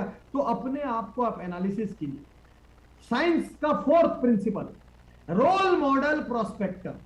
आपकी अपलाइन में, आपके डाउन लाइन में, आपकी क्रॉस लाइन में, इसमें क्रॉस लाइन से भी कोई प्रॉब्लम नहीं, कहीं ना कहीं कुछ रोल मॉडल प्रोस्पेक्टर जो एक्सट्रीमली गुड प्रोस्पेक्टर्स, जो कि जबरदस्त प्रोस्पेक्टिंग करते हैं, मतलब जिनका कन्वर्जन रेशियो बहुत हाई रहता है, आंख बंद करके उनको फॉलो करें। बिजनेस में हम क्या बोलते हैं, रोल मॉडल ब्रांड। बिजनेस में हम क्या बोलते हैं, रोल मॉडल बिजनेस। बिजनेस में हम क्या बोलते हैं, रोल मॉडल बिजनेस लीडर।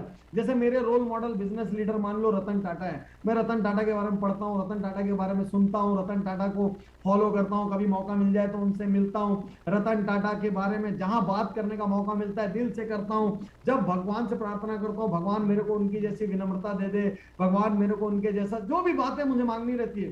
तो आपका एक रोल मॉडल प्रोस्पेक्टर होना चाहिए, जिसके जैसे आप उठेंगे, जिसके जैसे आप बैठेंगे, उसके जैसे आप चलेंगे, उसकी तरह आप बात करेंगे। जरूरी नहीं है आपका अपलाइन हो सकता है आपके भीतर को नीचे को एक तगड़ा डाउनलाइन आया जिसका क्लोजर रेशियो बहुत हाई है। ऐसा क्या जादू कर रहा है भैया, कंपनी का प्रोडक्ट तो सेम रेट का है, टेरिटोरी से लेके प्रोडक्ट के फीचर तक सब कुछ सेम है, ऐसे क्या कर रहा है जो कमाल हो रहा है।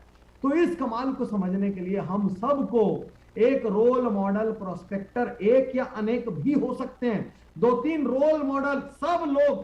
क्योंकि देखो यहां पर आप सब लोगों को एक अचीवमेंट के बाद आने के लिए बोला गया। मैं यहां पर आपको सिंपल मोटिवेशन नहीं दे रहा हूं, मैं जो दे रहा हूं, यदि आपने मेरी बात मान ली, गांठ बांध ली, कोई माई का लाल आपकी सफलता को नहीं रोक सकता, क्योंकि आप इस व्यापार को फिर हल्के में नहीं कर रहे हैं, आप सीरियसली कर रहे हैं, इस तरीके से कर रहे हैं मानो आपने इस व्यापार में लाखों करोड़ों रुपए का इन्वेस्टमेंट किया है। तो पहला रूल मैंने आपको बताया, बिना रिसर्च के प्रोस्पेक्ट के पास ना जाएं, न्यू प्रोस्पेक्टिंग रिसर्च। सेकंड मैंने आपको बताया, दुनिया कहीं की कहीं हो जाए, इतने घंटे प्रोस्पेक्टिंग में देना है तो देना ही है, उसको कहते हैं फिक्स्ड प्रोस्पेक्टिंग शेड्यूल। तीसरा मैंने आपको बताया, डेली प्रोस्पेक्टिंग सेल्फ एनालिसिस। आज का दिन जितनी भी मैंने प्रोस्पेक्टिंग की वो कैसा रहा, क्या रहा, उसकी deep analysis, daily prospecting self analysis. चौथा मैंने आपको बताया रोल मॉडल इंस्पेक्टर, आप चाहे कुछ भी कर, प्रोस्पेक्टर आप चाहे कुछ भी कर लें, आप खुद को अकेले इंप्रूव नहीं कर सकते, कोई ना कोई आपसे बेटर वर्जन आपके सामने होना चाहिए, जिसको देख के आप इंस्पायर हो, जिससे आप कुछ सीखें, जिसकी कला देखकर आपके में निखार आवे। और लास्ट आपका फोकस इस साइंस में होना चाहिए prospecting average enhancement. Prospecting average enhancement ये कहता है कि आपका जो प्रोस्पेक्टिंग टू कन्वर्जन का एवरेज है वो आपको लगातार ध्यान में रखना चाहिए कि यदि इतने लोगों को मैंने प्लान दिखाया तो जब मैं पहले महीने कंपनी ज्वाइन किया था तो इतने मेरे सफल होते थे, उसके अगले महीने मेरे इतने सफल होते थे, उसके अगले महीने मेरे इतने सफल होते थे। इसमें दो चीजों का एवरेज देखना पड़ता है। एक नंबर ऑफ प्रोस्पेक्टिंग कि भाई शुरू में मैं इतना प्रोस्पेक्टिंग करता था हर दिन नहीं हो सकता तो चलो वीकली एवरेज ले लो, वीकली भी नहीं पकड़ सकते, थोड़ी मोटी बुद्धि हो तो मंथली एवरेज ले लो।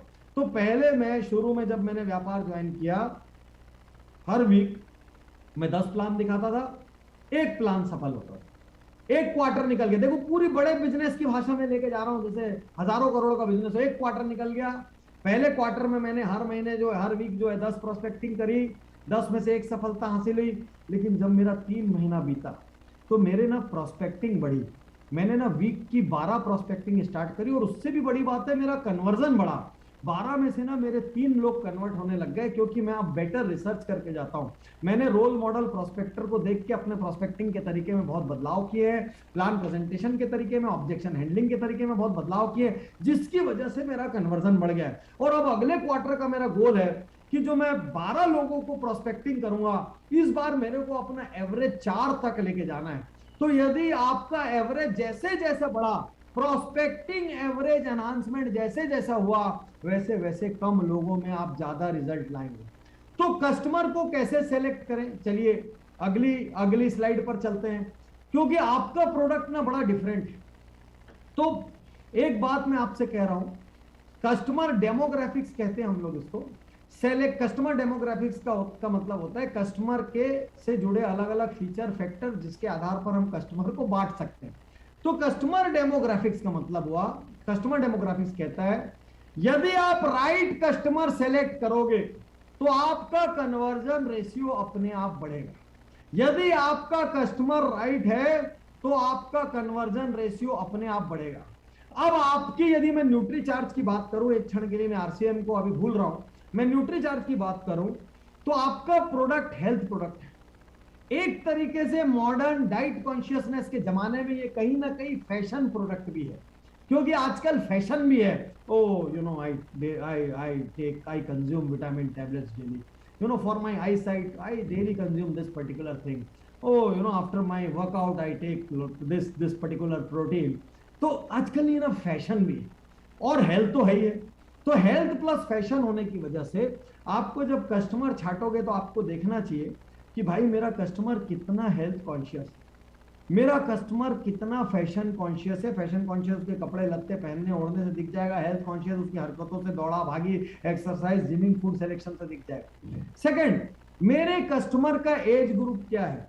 तो आपके पास 2 प्रकार के कस्टमर है, बहुत ध्यान से सुनना। मिलिंद जी मुझे एक बात बताइए, मैं ज्यादा गंभीर सीरियस लेक्चर तो नहीं दे रहा हूँ? नहीं बिल्कुल नहीं सर, लाइट करूं? नहीं डॉक्टर पाटनी एकदम सही दिशा में जा रहे हैं। हाँ मतलब मुझे ऐसा लग रहा है मैं बहुत ज्यादा डेप्थ में, या कहीं ऐसा तो नहीं है कि आपके जो कॉमन नेटवर्कर हैं उनके भारी पड़ जाएगा, ऊपर से निकल जाएगा? इंपॉर्टेंट चीज ये सर, क्योंकि हमें आगे बढ़ना है तो ये कुछ चीजें जो कोई बात नहीं करता है वो बात करना आवश्यक है। ठीक है, चलिए तो इसके बाद आगे थोड़ा आनंद ले लेंगे। ठीक है, तो एज ग्रुप, तो देखिए आपके बहुत, मैं आज जो बात बोल रहा हूं ना, आप यदि मेरी बात पे ध्यान देंगे मजा आ जाए। आपके 2 तरीके के लोग हैं आपके पास। एक एज ग्रुप ऐसा है जो ये चाहता है मुझे कोई बीमारी ना हो, बहुत ध्यान से सुनना। एक एज ग्रुप ऐसा है जो ये चाहता है कि मुझे कोई बीमारी ना हो। उसके साथ जो आपका कम्युनिकेशन होता है ना, वो होता है प्रिवेंटिव कम्युनिकेशन। प्रिवेंटिव कम्युनिकेशन मतलब उसको क्या होता है, देखो भैया 40 की उम्र में जो है आंख की हालत खराब हो जाएगी, ये हो जाएगी, तो व्यू की जरूरत है। बाद में जाके प्रोटीन कम हो जाता है, शरीर में मसल्स की वेनिंग हो जाती है, वीक होने लग जाता है आदमी, तो कम एज से ही प्रोटीन लेना स्टार्ट करो तो बॉडी में बैलेंस बना रहता है। हमारे खाने पीने में कहीं प्रोटीन नहीं मिलता, बाद में 100 बीमारियां होंगी, ये होगी वो होगी। तो आप अभी से, तो एक बहुत बड़ा टारगेट ग्रुप हिंदुस्तान में पैदा हुआ है प्रिवेंटिव मेडिकेशन का, जिसको कोई बीमारी नहीं है। ये एज ग्रुप 40 के अंदर का है। तो 35 से नीचे वाला आदमी सोचता है मैं अजर अमर हूं और मेरे को कुछ होना जाना नहीं है। तो ये एक मोटे चंक की बात कर रहा हूं। तो इन सब को आपको प्रिवेंटिव कम्युनिकेशन करना चाहिए जब आप इससे के साथ प्लान शेयर करें, जब आप इनको अपना यूजर कंज्यूमर बनाएं। और एक दूसरी जो टारगेट कैटेगरी है, एक प्रिवेंटिव कम्युनिटी, एक करेक्टिव कम्युनिटी है। करेक्टिव कम्युनिटी का मतलब जिसको ऑलरेडी डायबिटीज है, जिसको ऑलरेडी ब्लड प्रेशर है, जिसको ऑलरेडी कोलेस्ट्रॉल है, जिसके घर में ऑलरेडी किसी ना किसी को 4 बीमारी है, सब कुछ है, ये करेक्टिव कम्युनिटी है। तो करेक्टिव कम्युनिटी और बर्बाद ना हो जाऊं, कैसे भी मैं अपनी जिंदगी बढ़ा लूं, उस भय के कारण ऐसे प्रोडक्ट्स लेती है। और प्रिवेंटिव कम्युनिटी अपनी स्मार्टनेस को बरकरार रखने के लिए और कर मेरे को ऐसा नहीं चाहिए इसलिए देती है। तो आपको यह ध्यान देना पड़ेगा कि प्रोस्पेक्टिंग के दौरान किस एज ग्रुप से आप बात कर रहे हैं और आपके डायलॉग उस हिसाब से चेंज होना चाहिए। तीसरा, मंथली इनकम। भाई 10-12 हजार की इनकम कमाने वाला आदमी आपका प्रोस्पेक्ट नहीं है। एक स्मॉल टाउन में 20,000 पर मंथ कमाने वाला मजे से आपका प्रोस्पेक्ट है, क्योंकि स्मॉल टाउन में जनरली लोगों के अपने घर होते हैं। वो जब बड़े बड़े शहरों में माइग्रेट करते हैं तब जाके वो किराए के फ्लैट में रहते हैं, तब जाके वो किराए के घर में रहते हैं। लेकिन जब वो अपने गांव में रहते हैं, मोस्टली आपको बता रहा हूं, अपने गांव में, अपने कस्बों में, अपने विलेज में रहते हैं, तो 20,000 भी वो कमाते हैं तो भी उनके पास डिस्पोजेबल इनकम एक्स्ट्रा होती है। तो यदि टियर 2, टियर 3 विलेज टाउन, एक ग्रामीण इलाका, यहां पर एक 15,000 से ऊपर, 18,000 से ऊपर, 20,000 से ऊपर कमाने वाला भी आपका आइडियल प्रोस्पेक्ट है। और वहीं उसके विपरीत जब आप एक मेट्रो सिटी में बढ़ते हैं, बॉम्बे, दिल्ली, कलकत्ता में बढ़ते हैं, तो 20,000, 15,000 वाला आपका आइडियल प्रोस्पेक्ट नहीं है। वहां पर 30 से 35,000 वाला आपका आइडियल प्रोस्पेक्ट है, क्योंकि यहाँ पे 15,000 तो किराए में दे देता है। तो बहुत ध्यान से समझिए, जितना अच्छा आप कस्टमर का सिलेक्शन करेंगे उतना ज्यादा आपका क्लोजर रेशियो होगा। एजुकेशन लेवल, ये जितना भी ज्ञान है, थोड़ा भी आदमी एजुकेटेड है वो जल्दी समझता है प्रोटीन क्या होता है। तो मुझसे बीच में एक कलेक्टर साहब ने कांटेक्ट किया, बोले पाटनी साहब आपकी मदद की जरूरत है। तो मैंने बोला बताइए क्या चीज है। बोले सर एक गांव ऐसा है जहां पर एक भी आदमी वैक्सीन नहीं लगवा रहा है। तो मैंने बोला क्यों? बोले सर उस गांव में अफवाह उड़ गई है कि जो भी वैक्सीन लगाएगा वो 10 साल बाद मर जाएगा। तो 10 इयर्स की लाइफ के साथ ये वैक्सीन बनाई गई है हिंदुस्तान को साफ करने के लिए। तो जो भी आदमी वैक्सीन लेगा वो 10 साल में मर जाएगा। तो मैंने कलेक्टर से पूछा, भैया एसडीओ से पूछा, तो आप लोगों ने क्या बोला? तो बोले हम लोग बोले भाई हम भी तो लगाए वैक्सीन, हम भी तो लगाए, ये एसडीओ लगाए, मेरी वाइफ लगाई, मेरा बच्चा लगाए। तो गांव वाले क्या बोलते हैं, अभी 10 साल थोड़ी हुआ है कलेक्टर साहब, 10 साल बाद आपको पता चलेगा। 10 साल बाद यदि आप जिंदा रह गए ना, तब आप हमको आके वैक्सीन लगाना, हम लगवाएंगे। तो जो गांव का आदमी होता है, एक और एसडीओ आया मेरे पास, बोले सर आपकी मदद चाहिए। बोलिए सर, एक छोटा सा वीडियो बना के दे दीजिए 1-2 मिनट का। बोले पूरे गांव में एक बात फैल गई। क्या बात फैल गई है? जो भी वैक्सीन लगाएगा वो 6 महीने के अंदर बच्चा पैदा करने लायक नहीं रहेगा। अब ये बहुत ज्यादा सेंसिटिव इश्यू हो गया। पूरे गांव में एक आदमी वैक्सीन लगवाने को तैयार नहीं। अब मैं भी सोचूं कि इसको काटूं तो कैसे काटूं, मतलब इसका डेमो ऐसा तो नहीं हो सकता कि मैं बच्चे पैदा करके दिखाऊं। तो इसका डेमो भी होगा तो कैसे होगा आखिर? तो आपका प्रोडक्ट डेमो तो खा पी के हो जाएगा, ये वाले का तो डेमो करना भी बहुत कठिन है। तो कई बार क्या होता है, रूरल इलाकों में बहुत गहरी भ्रांतियां बनती है। तो आप जब थोड़ा सा एजुकेशन वाला टारगेट ग्रुप छाटते हैं तो आपका जो कन्वर्जन रेशियो है वो हाई होता है। तो मैं आपको सामने फिर से स्क्रीन पर लेकर आ रहा हूं कि यदि आपका टारगेट ग्रुप हेल्थ कॉन्शियस है, फैशन कॉन्शियस है, क्लोजर हाई होगा। यदि आप एज ग्रुप के हिसाब से प्रिवेंटिव वाले को प्रिवेंटिव प्रेजेंट करते हैं, करेक्टिव वाले को करेक्टिव प्रेजेंट करते हैं, आपका कन्वर्जन रेशियो हाई होगा।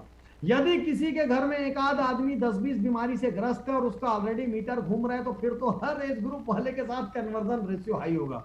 यदि आप मंथली इनकम को देखते हुए क्लाइंट सिलेक्शन करते हैं, प्रोस्पेक्टिंग रिसर्च करते हैं, कन्वर्जन रेशियो हाई होगा। कम लोगों को प्रोस्पेक्ट करोगे, ज्यादा लोग क्लोज होंगे।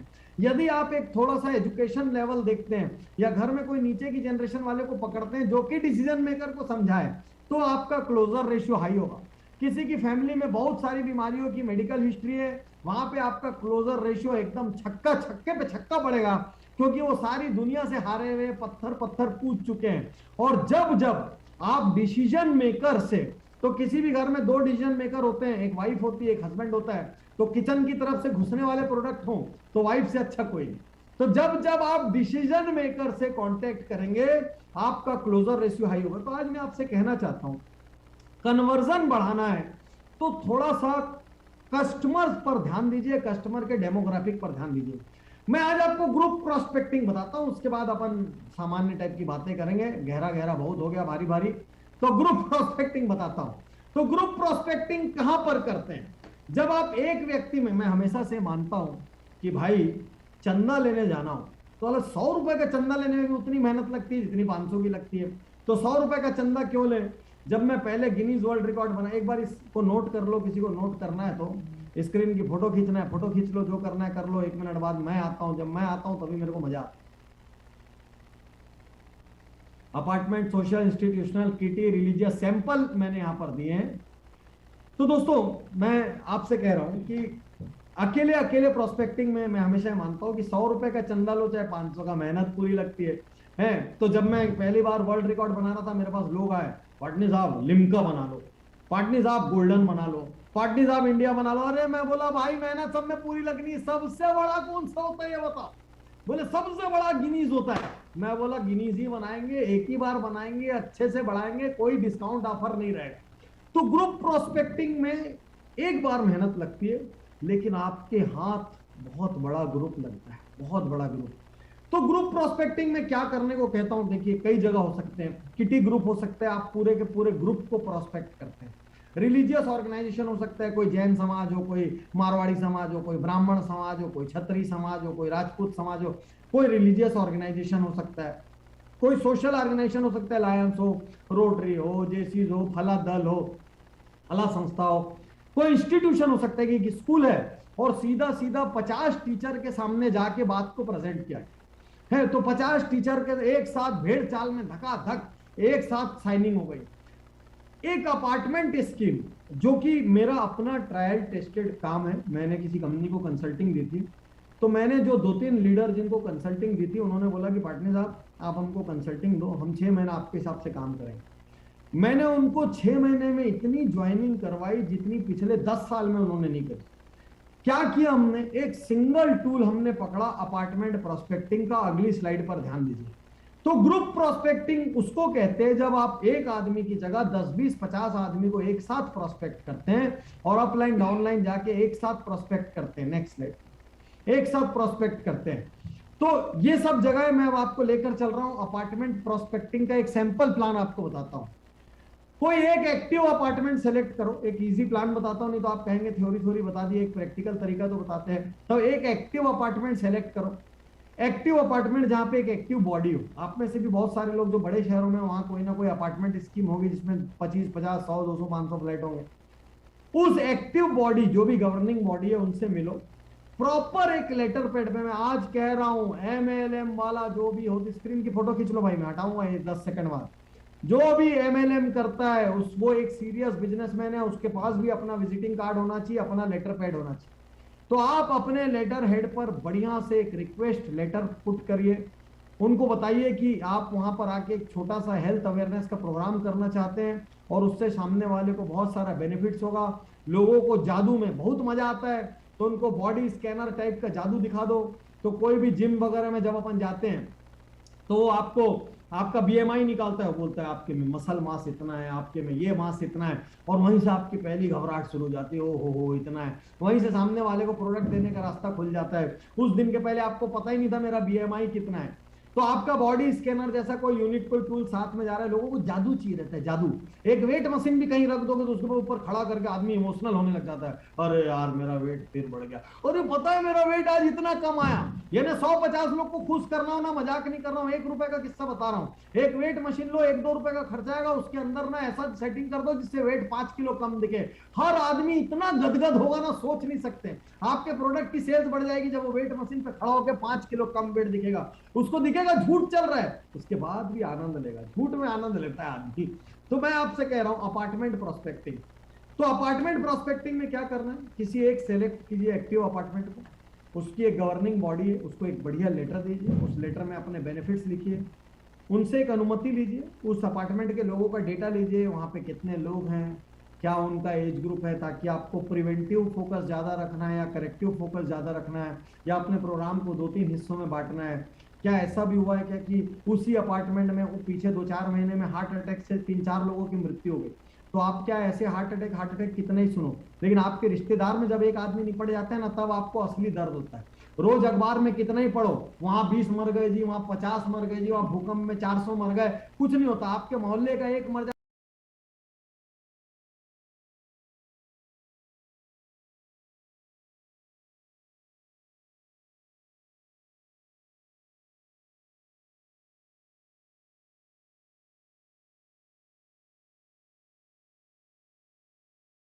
और जितना ज्यादा आप सामने वाले को दिखाएंगे कि मैं आपकी चिंता फिक्र कर रहा हूं, उतना ज्यादा आपका सक्सेस रेशियो होगा।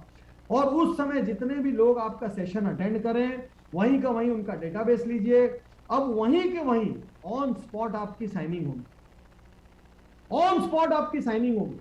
साइनिंग यदि कम भी हुई तो ऑन स्पॉट बहुत सारे प्रोडक्ट के बायर निकलेंगे, और आपके पास एक ऐसा डेटाबेस पैदा होगा जिससे आप बाद में उनको कांटेक्ट करेंगे। आपके पास एक बहुत बड़ा लीड का ग्रुप पैदा होगा, उस लीड को आप फिर से प्रोस्पेक्टिंग करेंगे और कन्वर्जन करेंगे।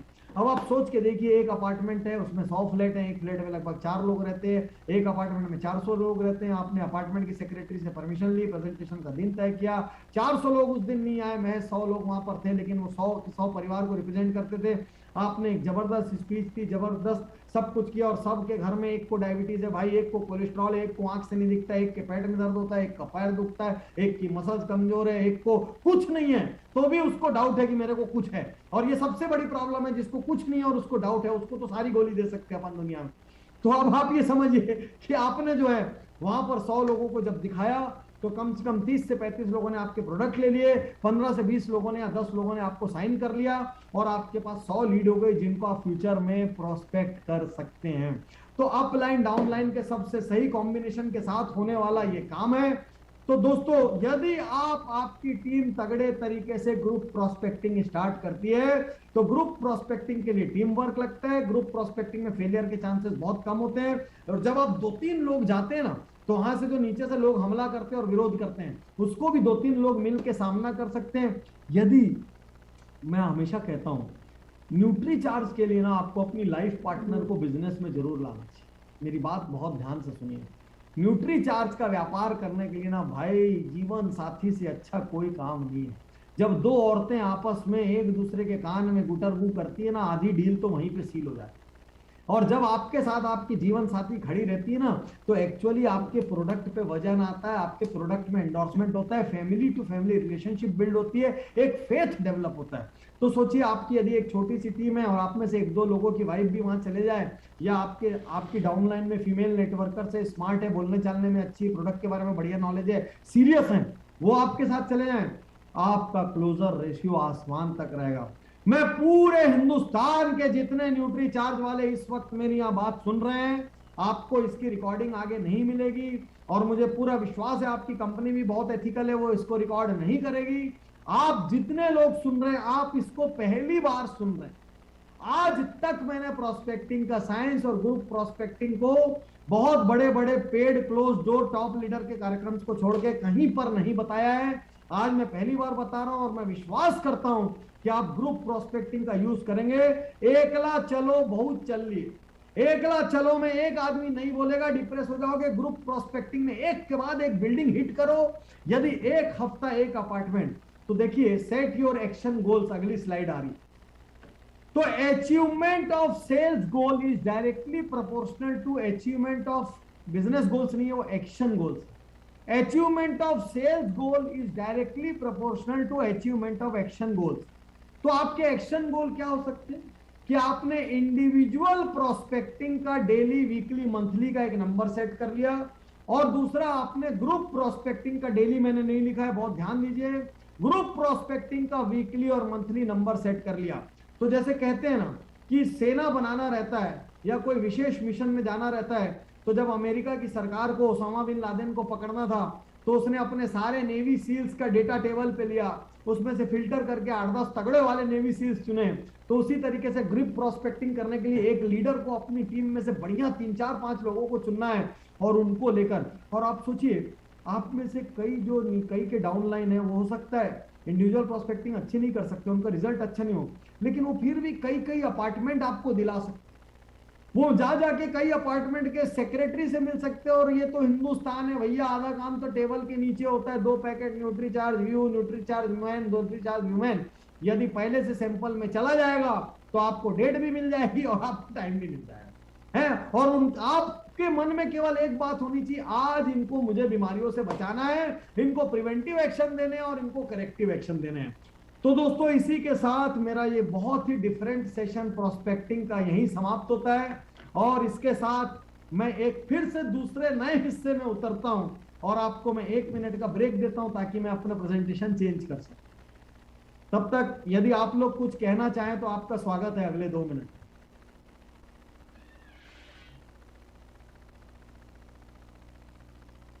डॉक्टर पाटनी, बहुत शानदार रहा ये सेशन जिसमें प्रोस्पेक्टिंग की बात की, जैसे हमने आपको रिक्वेस्ट किया था। और एक बढ़िया बात आपने की बॉडी स्कैनर की। तो न्यूट्रीचार्ज में हम पिछले 5 वर्षों से बॉडी स्कैनर के बारे में हमेशा बात करते हैं। करीब 10,000 लोग ऐसे हैं जिनके पास बॉडी स्कैनर्स हैं अभी।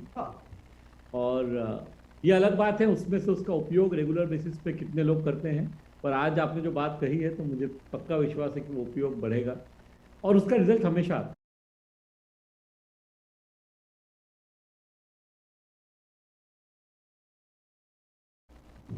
क्योंकि वो एक सच आईना दिखता है आदमी को अपना कि मेरा फैट परसेंटेज ज़्यादा है या मसल परसेंटेज।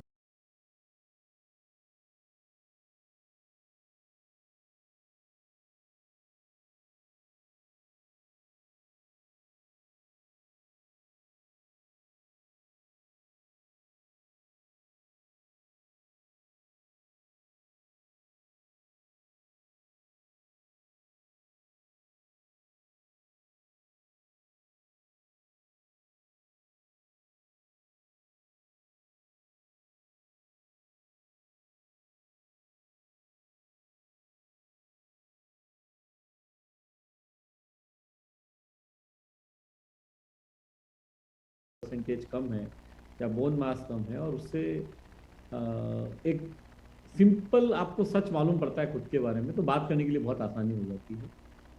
और ये ग्रुप प्रोस्पेक्टिंग की बात भी बहुत अच्छी है, मेरे ख्याल से इसको लोग उपयोग कर सकते हैं। आतंक से अभी निकले हैं और मैं ये मानता हूं कि अपलाइन और डाउनलाइन के कोऑर्डिनेशन से ये काम बहुत आसानी से हो सकता है। और this is like a talk and what networkers do, they mostly talk. इनको किसी भी स्टेज पे खड़ा कर दो, 1-1 घंटा बोल सकते हैं। तो एक नॉर्मल आदमी के सामने जब आपका नेटवर्कर खड़े होकर अपने 2-4 स्मार्ट लोगों के साथ, 1-2 स्मार्ट लेडीज के साथ जब अपनी बात रखेगा ना, ऐसा लगेगा कि मिशन पे निकले देश को स्वस्थ बनाना। तो देश को जब नोबल विचार नोबल रहेगा, अंदर में सोच नोबल रहेगी, आप विश्वास रखिए रिजल्ट भी नोबल आएगा। और जब 1-to-1 चलता है उसमें कोई बुराई नहीं है, पर वो 1-to-1 में थोड़ा सा नेटवर्किंग और MLM वाला खटका बीच में आ जाता है। और जैसे ही ग्रुप होता है, वो एक टॉक हेल्थ अवेयरनेस प्रोग्राम रखा गया था, उसका लेवल ही चेंज हो जाता है, वो लार्जर देन लाइफ हो जाता है। तो चलिए, इसी के साथ मैं आज फिर से एक और चीज स्टार्ट करता हूं। मुझे ना एक्चुअली MLM की सोच से प्रॉब्लम है, उसकी सोच में वायरस है। जब लोग अपने आप को नेटवर्कर बुलाते हैं ना, उसी के साथ वो कई बीमारियों को इनवाइट करते हैं, उसी के साथ वो इनवाइट करते हैं वो सारी कंपनियां जो बंद हुई, वो सारे लोग जो भागे, वो सारे लोग जो खराब जिन्होंने प्रोडक्ट मार्केट में बेचे, किसी ने पेन हिलाई, किसी ने गाना सुनाया, किसी ने मोजा पहनाया, किसी ने कंघी चलवाई, ये सब की समस्याएं जो है आप MLM और नेटवर्कर बोलते साथ इन्वाइट कर डालते हैं। तो हर कंपनी के पास इतना बड़ा बेनिफिट या इतना बड़ा अपॉर्चुनिटी नहीं होता कि वो अपने आप को किसी और नाम से बोल सके। तो जैसा कि आपने मुझसे आग्रह किया था लास्ट टाइम कि मैं इस हिस्से को पूरी तरीके से फिर से लूं, मैं आज फिर से अपने बहुत महत्वपूर्ण, बहुत इंपॉर्टेंट, क्योंकि मैं हमेशा से नेटवर्क मार्केटिंग में अलग तरीके से सोचता हूं। शायद इसका कारण ये भी है कि मैं किसी एक कंपनी का हिस्सा नहीं हूं। तो यदि किसी एक कंपनी का शायद हिस्सा होता तो मैं भी कुएं के अंदर होता और वैसे ही सोचता और गाहे बगाहे वो उसी कंपनी को प्रमोट करने का प्रयास करता, अंदर से बाहर से कैसे ना कैसे। तो शायद मेरी न्यूट्रल विजन और मैं जो नॉर्मली हजारों बिजनेस ऑर्गेनाइजेशंस को जो कोचिंग देता हूं, जो हमारे बिजनेस गुरुकुल वगैरह में बिजनेस ओनर्स आते हैं, उनके साथ इंटरेक्शन की वजह से मैं MLM को एकदम दूसरे पर्सपेक्टिव से देख पाता हूं। तो मैं बिल्कुल भी ट्रेडिशनल तरीके से देख नहीं पाता। खासकर आज मैं फिर से आप लोगों के लिए बात शुरू कर रहा हूं, एक एक करके मेरी स्लाइड पर ध्यान दें। न्यूट्रीचार्ज कंपनी के जितने भी नेटवर्कर्स, जितने भी डायरेक्ट सेलर्स यहां पर बैठे हैं, जितने भी एमएलएम वाले बैठे हैं, सबसे पहले आप अपनी कंपनी का जो इंट्रोडक्शन देते हैं, आप अपने दिमाग में जो सोचते हैं कि मेरी कंपनी एमएलएम है या मैं एमएलएम कर रहा हूं, सबसे पहले आपको उसको बदलना होगा। क्योंकि आपकी कंपनी एक एमएलएम कंपनी नहीं है भाई। एमएलएम महज एक बिजनेस मॉडल है। आपकी कंपनी एक रिसर्च बेस्ड मैन्युफैक्चरिंग कंपनी है, जो कि बहुत हाई एंड कंपनी से प्रोडक्ट ले रही है। जिस कंपनी से प्रोडक्ट ले रही है वो हिंदुस्तान की एक लीडिंग फार्मा कंपनी है, एक लीडिंग वेलनेस कंपनी है। आप खुद जो जो प्रोडक्ट अपनी जगह पर बना रहे हैं, कि लोग जी जैन आदमी है, जैन आदमी वैसे भी थोड़ा भीरू होता है। भीरू का मतलब वो ज्यादा मिलावट कम ज्यादा ये सब करने से थोड़ा घबराता है और एक सीमा को कभी भी पार नहीं करता, अहिंसा में यकीन करता है, तो बड़ा शांतिपूर्ण जीवन जीता है। मैं भी जैन आदमी इसलिए जानता हूं। तो हमारे यहाँ थोड़ा भी लेफ्ट राइट करो तो पूरा घर अगेंस्ट में खड़ा हो जाता है, कुछ नहीं कर सकते। तो इसमें जीव हत्या होती है, इसमें ये होती है, रात को ये मत करो, सुबह में ये मत करो, पूरा नियम कानून में जिंदगी जीते हैं। तो प्रोडक्ट की आपकी एक सर्टेन क्वालिटी है। तो आज से ना, यदि वास्तविकता में आपके परिणाम बदलना है, देखिए लीड बदलने के तो बहुत सारे तरीके हैं। लीड लाने के लिए आप जितने ज्यादा जगह अपने आप को रिप्रेजेंट करें, आप ये जो ग्रुप प्रोस्पेक्टिंग मैंने बताई वो करें हैं, और प्रोस्पेक्टिंग भी आप करेंगे। लेकिन कन्वर्जन के लिए जब आप किसी को प्रोस्पेक्टिंग कर रहे हैं, वहां पे आपका कन्वर्जन रेशियो जितना हाई होगा, धीरे धीरे ना आपका कॉन्फिडेंस बहुत बढ़ जाएगा। है, आप कोई भी कैसा भी प्रोस्पेक्ट है आप उसको हैंडल कर लेंगे। अपना वीरेंद्र सहवाग कैसा बैट्समैन था, है, कोई भी गेंद आए भाई किसको छक्का मारेगा यही समझ नहीं आता। तो लोग कहते थे यार ही इज अनकन्वेंशनल बैट्समैन, वो कॉपी बुक बैट्समैन नहीं है। उसके जो शॉट हैं वो स्ट्रेट शॉट नहीं होते, पता नहीं क्या कहां से कैसा मारेगा, और जिस दिन उसका दिन है ना, उस दिन किसी और का दिन नहीं होगा, ट्रिपल सेंचुरी बनेगी। तो ये आपको मैं बताऊं कि जब आपका कन्वर्जन रेशियो हाई होगा ना, धीरे धीरे आपके सामने कैसे भी प्रोस्पेक्ट आए मजाक लगने लग जाए। लेकिन उसके लिए आज से मैं आपको प्रपोज करता हूं कि आप अपने आप को एमएलएम वाला मानना छोड़ें। आप अपने आप को न्यूट्रीचार्ज एक एमएलएम कंपनी है या आरसीएम एक एमएलएम कंपनी, ये भी मानना छोड़े। ठीक है, ये एक बिजनेस मॉडल है जिस तरीके से और बिजनेस मॉडल होते हैं। आज से आप ये मानिए, जब आपकी भाषा बोले तो आपको होना चाहिए कि न्यूट्रीचार्ज हमारी एक बहुत बड़ी रिसर्च बेस्ड मैन्युफैक्चरिंग कंपनी है, हिंदुस्तान की लीडिंग फार्मा कंपनी है। तो जब आप, तो जिस तरीके से एक फार्मा कंपनी का एमआर, जब मैं डॉक्टर था एक जमाने में, मेरी टेबल पे बहुत एमआर आया करते थे, तो फार्मा कंपनी का जब एमआर आता है वो कितने गर्व से प्रेजेंट करता है। और एक डॉक्टर, मैं कैसा भी हूं, मैं उसके प्रोडक्ट पे बिलीव करूं डिसबिलीव करूं, महंगा मानूं सस्ता मानूं, मैं उसका अपमान नहीं कर सकता भाई। वो कभी अपने रीजनल मैनेजर को लेके आता है, कभी अपने जोनल मैनेजर को लेके आता है, तो वैसे तो आप भी अपने अपलाइन को लेके आते हो। समझो हर चीज जुड़ी हुई है, हर चीज जुड़ी हुई है। तो आप भी अपने अपलाइन को लेकर आते हो। तो जब आप एक leading pharma company, leading wellness company, leading research based manufacturing company बोलते हो, उसी क्षण से आपका अपने भीतर अपने व्यापार के लिए सम्मान बदलता है। उसी क्षण से आपके प्रोस्पेक्ट का आपके लिए सम्मान बदलता है। उसी क्षण से उसके सवाल बदलते हैं। नहीं तो उसके सवाल कहते हैं अरे यार फिर भाग जाए, अरे यार बहुत सारी ऐसी कंपनियां मार्केट में बहुत आएगी, अरे यार। लेकिन ऐसा वो झंडू को तो नहीं बोलता, ऐसा वो डाबर को तो नहीं बोलता, ऐसा वो कैडिला को तो नहीं बोलता। आपको क्यों बोलता है? आप ना वायरस में, एमएलएम नाम के वायरस, बाहर निकलो, बड़ी रिसर्च बेस्ड वेलनेस कंपनी, अपनी लाइनें बदलो, सोच बदलोगे सितारे बदल जाएंगे, नजरें बदलोगे नजारे बदल जाएंगे। याद रखिए, सोच बदलिए, नजरें बदलिए, बातें बदलिए। तो पहली चीज, change the introduction of your company. तो आज के बाद आपकी भाषा में एमएलएम कम से कम आए, उतना ही ज्यादा अच्छा है। सामने वाला बोलने का भी प्रयास करे तो आप मत बोलिए, आप अपनी जगह pharma company, research company, wellness company यही बोलते रहिए। सेकंड, ध्यान दीजिए, पहले आपने कंपनी का इंट्रोडक्शन बदला। Second, change your introduction. आप खुद भी नेटवर्कर नहीं है, आप खुद भी एमएलएम वाले नहीं है। ठीक है, MLM is a business model, ठीक है, किसी ने बोल भी दिया तो हवा में उड़ा देने का। You are a health coach,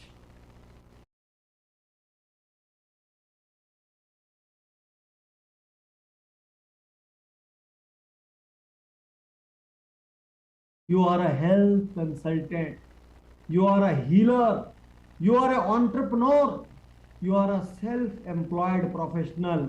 आप यही तो हैं। आप बताइए इसमें से क्या मैं एक भी शब्द झूठ कह रहा हूं कि आप क्या आप हेल्थ कोच नहीं है? क्या आप एंटरप्रेन्योर नहीं है? अरे आप एंटरप्रेन्योर ही है भाई। आप सेल्फ एम्प्लॉयड प्रोफेशनल है, आपने खुद आगे अपने आप को एम्प्लॉय किया है। आप हेल्थ कंसल्टेंट हैं, आप उसके 10 सवालों का जवाब देते हैं। तो जब हम अपने आप को MLM नेटवर्कर वगैरह बोलते हैं और उसकी जगह I am a health coach, I am a nutritionist. Doctor party, इस पे एक न्यूट्रिशन काउंसलर वर्ड हम लोग बहुत उपयोग करते हैं इन्हीं चीजों के साथ, और वो हम सबको कहते हैं कि आप बताएं, because you are a nutrition counsellor. Fantastic, fantastic. तो वही जो मैं न्यूट्रिशनिस्ट अब भी जस्ट आपके बोलने के पहले मैंने बोला, तो वही न्यूट्रिशनिस्ट बोल लो, न्यूट्रिशन काउंसलर बोल लो, तो आप इस शब्द को अपने दिमाग से चिपका लीजिए। हो सकता है कई बार सामने वाला बोले वही MLM, नहीं, न्यूट्रिशनल काउंसलर। तो वो क्या बोल रहा है? वो अपनी बात बोल रहा है। आप क्या बोल रहे हैं? आप अपनी बात बोल रहे हैं। क्योंकि देखिए, जब आप शब्द बदलते हैं ना, आपकी सोच बदलती है। आपके शब्द कितने पावरफुल होते हैं इस बात से समझिए कि कभी कभी आप बोलते हैं यार आज कुछ ठीक नहीं लग रहा है, आज पता नहीं ऐसा लग रहा है कुछ गड़बड़ होगी है कभी और पक्का आपके साथ उस दिन गड़बड़ होती है। आप कभी कभी ये बोलते हैं यार आज ये खाने का मन कर रहा है, और घर पहुंचते हैं और वही खाने को मिलता है। कभी कभी ऐसा होता होगा आप कुछ गुनगुना रहे हैं और थोड़ा आगे गए और वही गाना बजता हुआ मिलता है आपको। आप बोलो यही गाना तो मैं गा रहा था यार। आप अचानक बहुत दिन बाद एक आदमी का नाम लेते हैं, सालों बाद, और अचानक उसी दिन उसका फोन आ जाता है, व्हाट्सएप आ जाता है, ऐसे में आ जाता है, बाजार में टकरा जाता है, और यार तुम्हारे को आज ही याद किया हूँ। तो भाई हमारे सोच, देखिए मैं आपको एक एग्जाम्पल बहुत गहरा बताता हूँ क्यों शब्दों का महत्व है। आप सब MLM वाले हैं, आप सब बहुत ट्रैवल करते हैं, लोकल ट्रैवल, रीजनल ट्रैवल। आप लोग अक्सर होटल में रुकते होंगे और होटल में नीचे आप रिसेप्शन पे कॉल करके बोलते हैं कि जैसे सुबह 6 बजे की मान लीजिए आपकी फ्लाइट है या 6 बजे की बस है, ट्रेन, आप बोलते हैं भाई साहब सुबह 4 बजे का वेकअप कॉल दे देना, 4 बजे का वेकअप कॉल नोट कर लीजिए, भूलना मत। लेकिन क्या आपके साथ ऐसा नहीं होता कि उसका वेकअप कॉल आने के पहले ही आप उठ जाते हैं? ऐसा कितनी बार होता है? जितने लोगों के साथ होता है एक बार हाथ उठाएं। जितने लोगों के साथ ऐसा होता है कि वो आने के बाद ही, आने के पहले ही जो है आपकी आंखें खुल गई, आप उठ गए, और उसके बाद उसका फोन बजता है, आप पहली घंटी में उठा के बोलते हैं हाँ थैंक यू, उठ गया। भाई आपने तो नीचे बोला था, रिसेप्शन पे बोला था, आपने किसको बोला जी किसने आपको उठा दिया? आप तो रात को 12 बजे तक पार्टी करके आए थे, कायदे से आप थके हुए थे, रोज सुबह आप 9-10 बजे के पहले वैसे ही नहीं उठते हो, तो अचानक ऐसा क्या हुआ भाई 4 बजे आप उठ गए हैं? आप तो रोज नहीं उठते हो। एक्चुअली आपने जो नीचे रिसेप्शन में इंस्ट्रक्शन दिया, आपके सबकॉन्शियस माइंड ने उसको रिकॉर्ड कर लिया। सबकॉन्शियस माइंड ब्लाइंडली अपने आसपास की बातें रिकॉर्ड करता है और वैसा एक्ट करता है। तो उसने रिकॉर्ड कर लिया, उसने आपके भारी भरकम 40, 50, 60, 70, 80, 90, 100, 120 किलो के शरीर को यूं आगे बैठा दिया, चल भाई उठ जा, अपने आप उठा दिया, और आप ऐसा देख रहे। और इनफैक्ट जिस दिन ऐसा उठना रहे ना, उस दिन 2-3 बार नींद खुल जाती है, और 2-3 बार नींद खुल के घड़ी को देखते हैं, अरे यार इतना जल्दी उठ गया, चलो एक झपके और ले लेता हूँ। तो आज आपको बताता हूँ, जब आप अपने शब्द बदलते हैं ना कि मेरी कंपनी MLM कंपनी नहीं, मैं नेटवर्कर हूँ, एक्चुअली आप बाहर वाले को मैसेज जितना दे रहे हैं उससे ज़्यादा अपने दिमाग को दे रहे हैं कि मैं बहुत रिस्पेक्टेबल व्यापार में हूँ, मेरा प्रोडक्ट बहुत रिस्पेक्टेबल है, मैं जो काम कर रहा हूँ, मैं दुनिया में लोगों को बदल रहा हूँ, मैं लोगों की बीमारियाँ ठीक कर रहा हूँ, मैं लोगों को ऐसी हालत में ला रहा हूँ कि बीमारियाँ ही ना हो। मैं यार एक्चुअली देश सेवा कर रहा हूँ, देश सेवा ही तो है। ऐसे लोगों को व्यापार करने का मौका दे रहे हो जिनके पास कुछ नहीं, देश सेवा नहीं। सोच के तो देखो नए तरीके से, ऐसे लोगों को व्यापार कर रहे हो जिनके पास ना शिक्षा है, ना पैसा है, ना हाइट है, ना पर्सनैलिटी है, पता नहीं कोई कौन से गांव से चला है, कौन से शहर से चला है, कितनी बार लूटा है, पिटा है, बर्बाद हुआ है, जेल गया है, बाहर आया, मार खाया, क्या किया क्या नहीं किया कुछ नहीं पता, काला है, गोरा है, लंबा है, छोटा है, मोटा है, पतला है, हिंदू है, मुस्लिम है, सिख है, सबको गले लगाते हो हैं? कुछ नहीं पूछते, ना जात पात पूछते हो, ना उसकी अमीरी गरीबी पूछते हो, ना जाके उसका घर गाड़ी बंगला देखते हो। भाई देश सेवा करना, ईमानदारी से मानो, कोई कुछ भी बोले, देश सेवा कर रहे, गर्व करो अपने आप पे, हैं? आपके भीतर इतनी ताकत है, आप हजारों लाखों लोगों को रोजगार दे सकते हो। शहर के अंदर एक स्टोर है, 10 करोड़ रुपए की भी लागत लगाएगा, कितना स्टाफ एम्प्लॉय कर लेगा? 25 कर लेगा, 50 कर लेगा, 100 कर लेगा, आप हजारों लोगों को रोजगार दे सकते हो। ये आपकी ताकत। ये जब तक हम इन इमोशंस को अंदर से फील नहीं करेंगे ना, अपने प्रति, अपने व्यापार के प्रति सम्मान पैदा नहीं होगा। तो अपने सबकॉन्शियस माइंड में पहले तो आप ये भरिए कि मैं एक देश सेवा कर रहा हूं। सेकंड, ये भरिए मैं हजारों लोगों को रोजगार दे रहा हूं, ये भरिए कि मेरी वजह से लाखों लोगों को बीमारियां नहीं होंगी, या जो बीमार होंगे वो ठीक हो जाएंगे। क्योंकि जब आप सम्मान से अपना व्यापार करेंगे ना, क्योंकि मुझे सबसे ज्यादा दुख तब होता है जब MLM करने वाला, नेटवर्कर करने वाला अपने ही बिजनेस की इज्जत नहीं करता। वो छांट छांट के बताता है, किसी जगह बता देगा मैं ये करता हूं, किसी जगह बता देगा वो करता हूं, सेलेक्टिव होता है, बताना नहीं चाहता मैं करता क्या हूं। उसको खुद को कॉन्फिडेंस नहीं होता। अरे इसी से बीवी के सपने देख रहे हो, बच्चों के सपने देख रहे हो, माँ बाप के सपने देख रहे हो, भविष्य के सपने देख रहे हो, सारे सपने पूरे इससे करने हैं, लेकिन इसी को बताना नहीं। क्यों? क्योंकि इसी में इज्जत जाती। भाई देश प्रेम है, देश सेवा है, रोजगार जनरेशन है सरकार हुआ, सोच के देखो। तो जब ऐसे सोचोगे तो सब कुछ बदल जाएगा। तो सेकंड मेरा फिर से तगड़ा निर्देश, चेंज योर इंट्रोडक्शन। बाहर वाले के लिए बाद में, पहले अपने भीतर के लिए, अपने सबकॉन्शियस माइंड के मैसेज के लिए चेंज योर इंट्रोडक्शन। थर्ड वही बात को मैं फिर से दोहरा रहा हूं, change your thinking. I am not a networker, I am an entrepreneur. I am not a networker, I am here by choice, not by compulsion. है मैं पैदा कहां होऊंगा ये मैं कंट्रोल नहीं कर सकता, मेरे माँ बाप कौन होंगे मैं कंट्रोल नहीं कर सकता था, मेरी हाइट रंग क्या होगा मैं कंट्रोल नहीं कर सकता था, लेकिन मैं जिंदगी में क्या करूंगा, अपने समय को कैसे उपयोग करूंगा ये मैं कंट्रोल कर सकता। मैं बेच नहीं रहा हूं, बेचना तो महज एक छोटा सा हिस्सा है। मैं हेल्प कर रहा हूं आपकी कि आप बीमार ना हो, और यदि आप बीमार हो तो ठीक हो जाएं। और मुझे गर्व है जो मैं कर रहा हूं उस पर। मैंने आज आपसे कहा था सेशन के शुरू में कि ये लॉक एंड की प्रोग्राम है। कई जगह मुझे ऐसा लगेगा कि मुझे आपको कोई कोर्स रिकमेंड करना चाहिए, मैं वहां पर वो कोर्स रिकमेंड करूंगा। मैं इस जगह सोच बदलने के लिए बड़ी सफलता का रहस्यमय फार्मूला नाम का एक बहुत छोटा सा कोर्स, 2-3 हज़ार का भी उसमें खर्च नहीं है। वो कोर्स businessjito.com पर आप जाएं, आप जरूर से जरूर करें। यहां पर एक कॉल नंबर दिया गया है ताकि आपकी थिंकिंग बदल सके। अब अगले हिस्से में मैं फिर आ रहा हूं। हमेशा सोचिए, एक ही जैसे प्रोडक्ट होते, एक ही जैसा प्राइस होता है, एक ही जैसा मार्केट है, सब कुछ ऐसे एक जैसा है, जैसा मैंने शुरू में बताया। फिर ऐसा क्या होता है भाई, लोगों का परिणाम अलग अलग हो जाता है। जैसे कि एक क्लास का मैंने आपको एग्जांपल दिया, एक दीवार, एक छत, एक टेबल, एक कुर्सी, एक एग्जाम, एक कोर्स, एक सिलेबस, एक डेट, सब कुछ एक जैसा होते हुए बच्चे अलग अलग कैसे हो जाते हैं भाई? उसका कारण है हैबिट्स। ज्ञान से कुछ नहीं बदलता, अरे कुछ नहीं बदलता। मेरा एक फेवरेट एग्जाम्पल है, सालों सालों से इतनी बार दे चुका हूँ, सड़ चुका एग्जाम्पल, फिर भी दे रहा हूँ। दुनिया में हर मोटे को पता है पतला कैसा होगा। एक मोटा संसार के किसी कोने में ऐसा नहीं मिल सकता जिसको ये नहीं पता हो कि पतला कैसा होना है। हर मोटे को पता है एक्सरसाइज करनी पड़ेगी, डाइट कंट्रोल करना पड़ेगा, अपने योगा मेडिटेशन करना पड़ेगा, लाइफ स्टाइल कंट्रोल में रखना पड़ेगा। हर मोटे को पता है, वो 100 को ज्ञान भी दे सकता है, लेकिन वो मोटा पतला नहीं होता। यहां तक कि वो VLCC और दूसरी जगह भी जाता है, वहां पर भी उसके शरीर को 10 प्रकार के वाइब्रेशन से हिलाते हैं। लास्ट में बोलते हैं खाने पे कंट्रोल रखो, रोज एक्सरसाइज करना। हाथ वो 10-20-50 हजार का टिकट काटेंगे, और टिकट काटने के बाद में जो नियम कानून रहेंगे वो सेम रहेंगे जो पहले करते। तो भाई यदि ज्ञान होने से ही सब कुछ बदलता, ज्ञान होने से ही सब कुछ बदलता, तो याद रखिए हर मोटा पतला हो जाता। ज्ञान होने से कुछ नहीं बदलता, हर चीज बदलती आदतों से। मैं यकीनन आपको कहना चाहता हूं, जब तक आपकी टेक्नोलॉजी की हैबिट्स नहीं बदलेगी, जब तक आपकी पर्सनल एक्सीलेंस हैबिट्स नहीं बदलेंगी, जब तक आपकी सुपर अचीवर हैबिट्स नहीं, जब तक आपकी अपने रोल मॉडल जैसी हैबिट नहीं रहेंगी, विनर की हैबिट नहीं रहेंगी, जब तक आपने अपने दिन के एक एक मिनट को कीमती नहीं माना, तब तक आपका ज्ञान कोरा है, आपका ज्ञान रद्दी है। यहां पर फिर लास्ट टाइम भी संयोग था, जब मैं आपका प्रोग्राम कर रहा था उसी के आसपास VIP की एक डेट थी। आज जैसा कि प्रणव जी ने बताया, फिर से 19, 20, 26 दिसंबर को मेरा सबसे सुपर हिट प्रोग्राम VIP होने जा रहा है। आपके बहुत सारे लीडर्स ऑलरेडी इसको कर चुके हैं। 2 दिन का प्रोग्राम है, 2.5 दिन का लगभग, और उसमें मैं आपको 60 से 70 हैबिट्स बतलाऊंगा।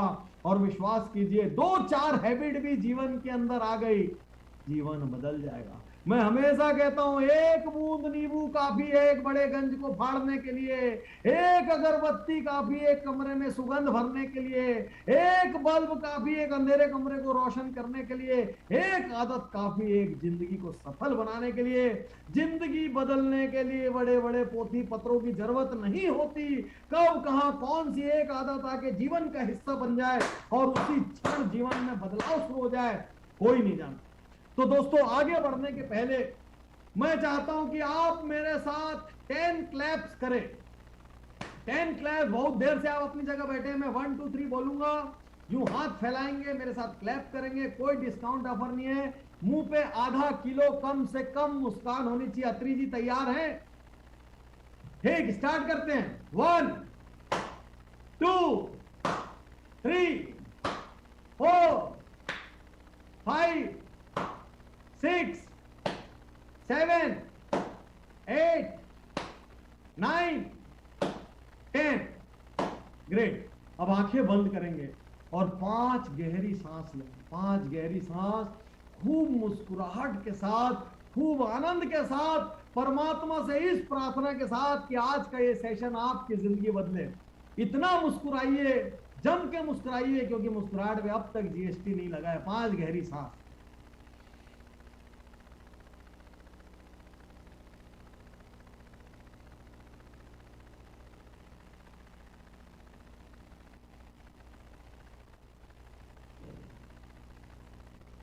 आधा गेम तो भाई नेटवर्कर मुस्कुराहट में कर देते हैं। कोई इनको देख के 2-3 बार मुस्कुरा दे, मतलब गया सामने वाला। अब उसके पास कहीं ना कहीं प्लान आने वाला है, बच नहीं सकता। आप ही एक जगह हो जहां पे मुस्कुराहट को एनकैशमेंट एकदम कैश में है, उधार कुछ भी नहीं है। ठीक, आगे बढ़ता हूं। तो आज के सेशन का अगला क्या बदलना है, हमने क्या क्या बदला। हमने कहा कि change the introduction of your company, हमने कहा चेंज योर इंट्रोडक्शन, हमने कहा चेंज योर थिंकिंग कि मैं यहाँ पे चॉइस से हूँ, कंपल्शन से नहीं, मैं लोगों की मदद कर रहा हूँ, बेच नहीं रहा हूँ। मैंने आपसे कहा चेंज योर डेली हैबिट, और यहाँ संयोगवश मेरा सबसे सुपर हिट प्रोग्राम वीआईपी होने जा रहा है। आप अपने जीवन साथी के लिए साथ ज्वाइन करिए। शायद 2022 को यदि जिंदगी का सबसे बड़ा साल बनाना है तो यही उसकी चाबी होगा। अब चेंज योर टॉपिक्स। तो क्या बात करें, हमारे आसपास कई वायरस होते हैं। एक बार आप जस्ट देख लीजिए, इसमें कोई बहुत खास चीज नहीं, मैं मुंह से तो बोलूंगा ही। हमारे आसपास कई वायरस होते हैं, वो हमेशा नेगेटिव बातें करते हैं। अरे मार्केट ऐसा है, अरे वो कंपनी भाग गई, अरे ये डूब गए, अभी तो सरकार ऐसा नियम लेकर आने वाली है। और इनसे बात करने के बाद ऐसा महसूस होता है मानो जिंदगी में कुछ हो गए। कई लोग इतने डेंजरस होते हैं, उनके सामने अपने बड़े बड़े सपने और बड़ी बड़ी योजनाएं लेके जाओ, इतने टुकड़े में काटते हैं, इतने टुकड़े में काटते हैं, इतने टुकड़े में काटते हैं, ऐसा लगता है इससे खराब योजना तो कभी पैदा नहीं होती। यूं सीना तान के जाता है आदमी और यूं कंधा झुका के वहां से आता है। तो आज आपसे कहता हूं, अपनी बातचीत के विषय बदल दीजिए। अब नेगेटिव बात नहीं करेंगे, नो नेगेटिव। अब दूसरी कंपनी क्या कर रही है, भाड़ में जाए। है क्या किसी दूसरे के माता पिता अच्छे होंगे तो आप अपने माँ बाप बदल लोगे क्या? अरे उसके माँ बाप अच्छे दिखते हैं यार, चलो माँ बाप एक्सचेंज कर लेता हूँ। है किसी की संतान अच्छी दिखी तो एक्सचेंज कर लोगे, फला से अपनी संतान एक्सचेंज कर लेता हूँ। तो भाई क्यों एक कंपनी में रह के 4 कंपनी का सोचते हैं? एक कंपनी में रह के उधर देखते रहोगे, इधर देखते रहोगे, उधर देखते रहोगे, हाथ कुछ नहीं लगेगा, घर का ना घाट का, आदमी निपट जाएगा। मैंने देखा है जिन भी लोगों ने बहुत कंपनियां बदली है, लास्ट में असफल होकर एक कोने में पड़े रहे। अब रुक जाओ, यहां तक कि किसी दूसरी कंपनी के बारे में चर्चा भी मत करो। हम लोग धर्म बदलते क्या इतना आसानी से? माँ बाप बदलते हैं? कुछ नहीं बदलते। गोत्र बदलते क्या? नाम बदलते नहीं बदलते। ठीक उसी तरीके से अब यही हमारी कंपनी है। हम नेगेटिव बात नहीं करेंगे। यदि हमको हमारी कंपनी में कुछ चेंजेस चाहिए, कुछ नए प्रोडक्ट चाहिए, कुछ पॉलिसी लेवल पे कुछ चाहिए, हम अपने मैनेजमेंट से बार बार बात करेंगे। यदि अपलाइन से किसी बात की नाराजगी, कंपनी नहीं छोड़ेंगे, हम अपलाइन से बार बार बात करेंगे, बार बार सिखाएंगे, समझाएंगे, उसको बाईपास भी कर देंगे। कभी कभी जरूरत हो अपने अकेले दम पे दौड़ेंगे, कुछ भी करेंगे, लेकिन अब नेगेटिव नहीं बात करें। अब ऐसी कोई चीज़ नहीं कहेंगे जो हमको डिप्रेशन में लाती हो, जो हमको रोकता हो।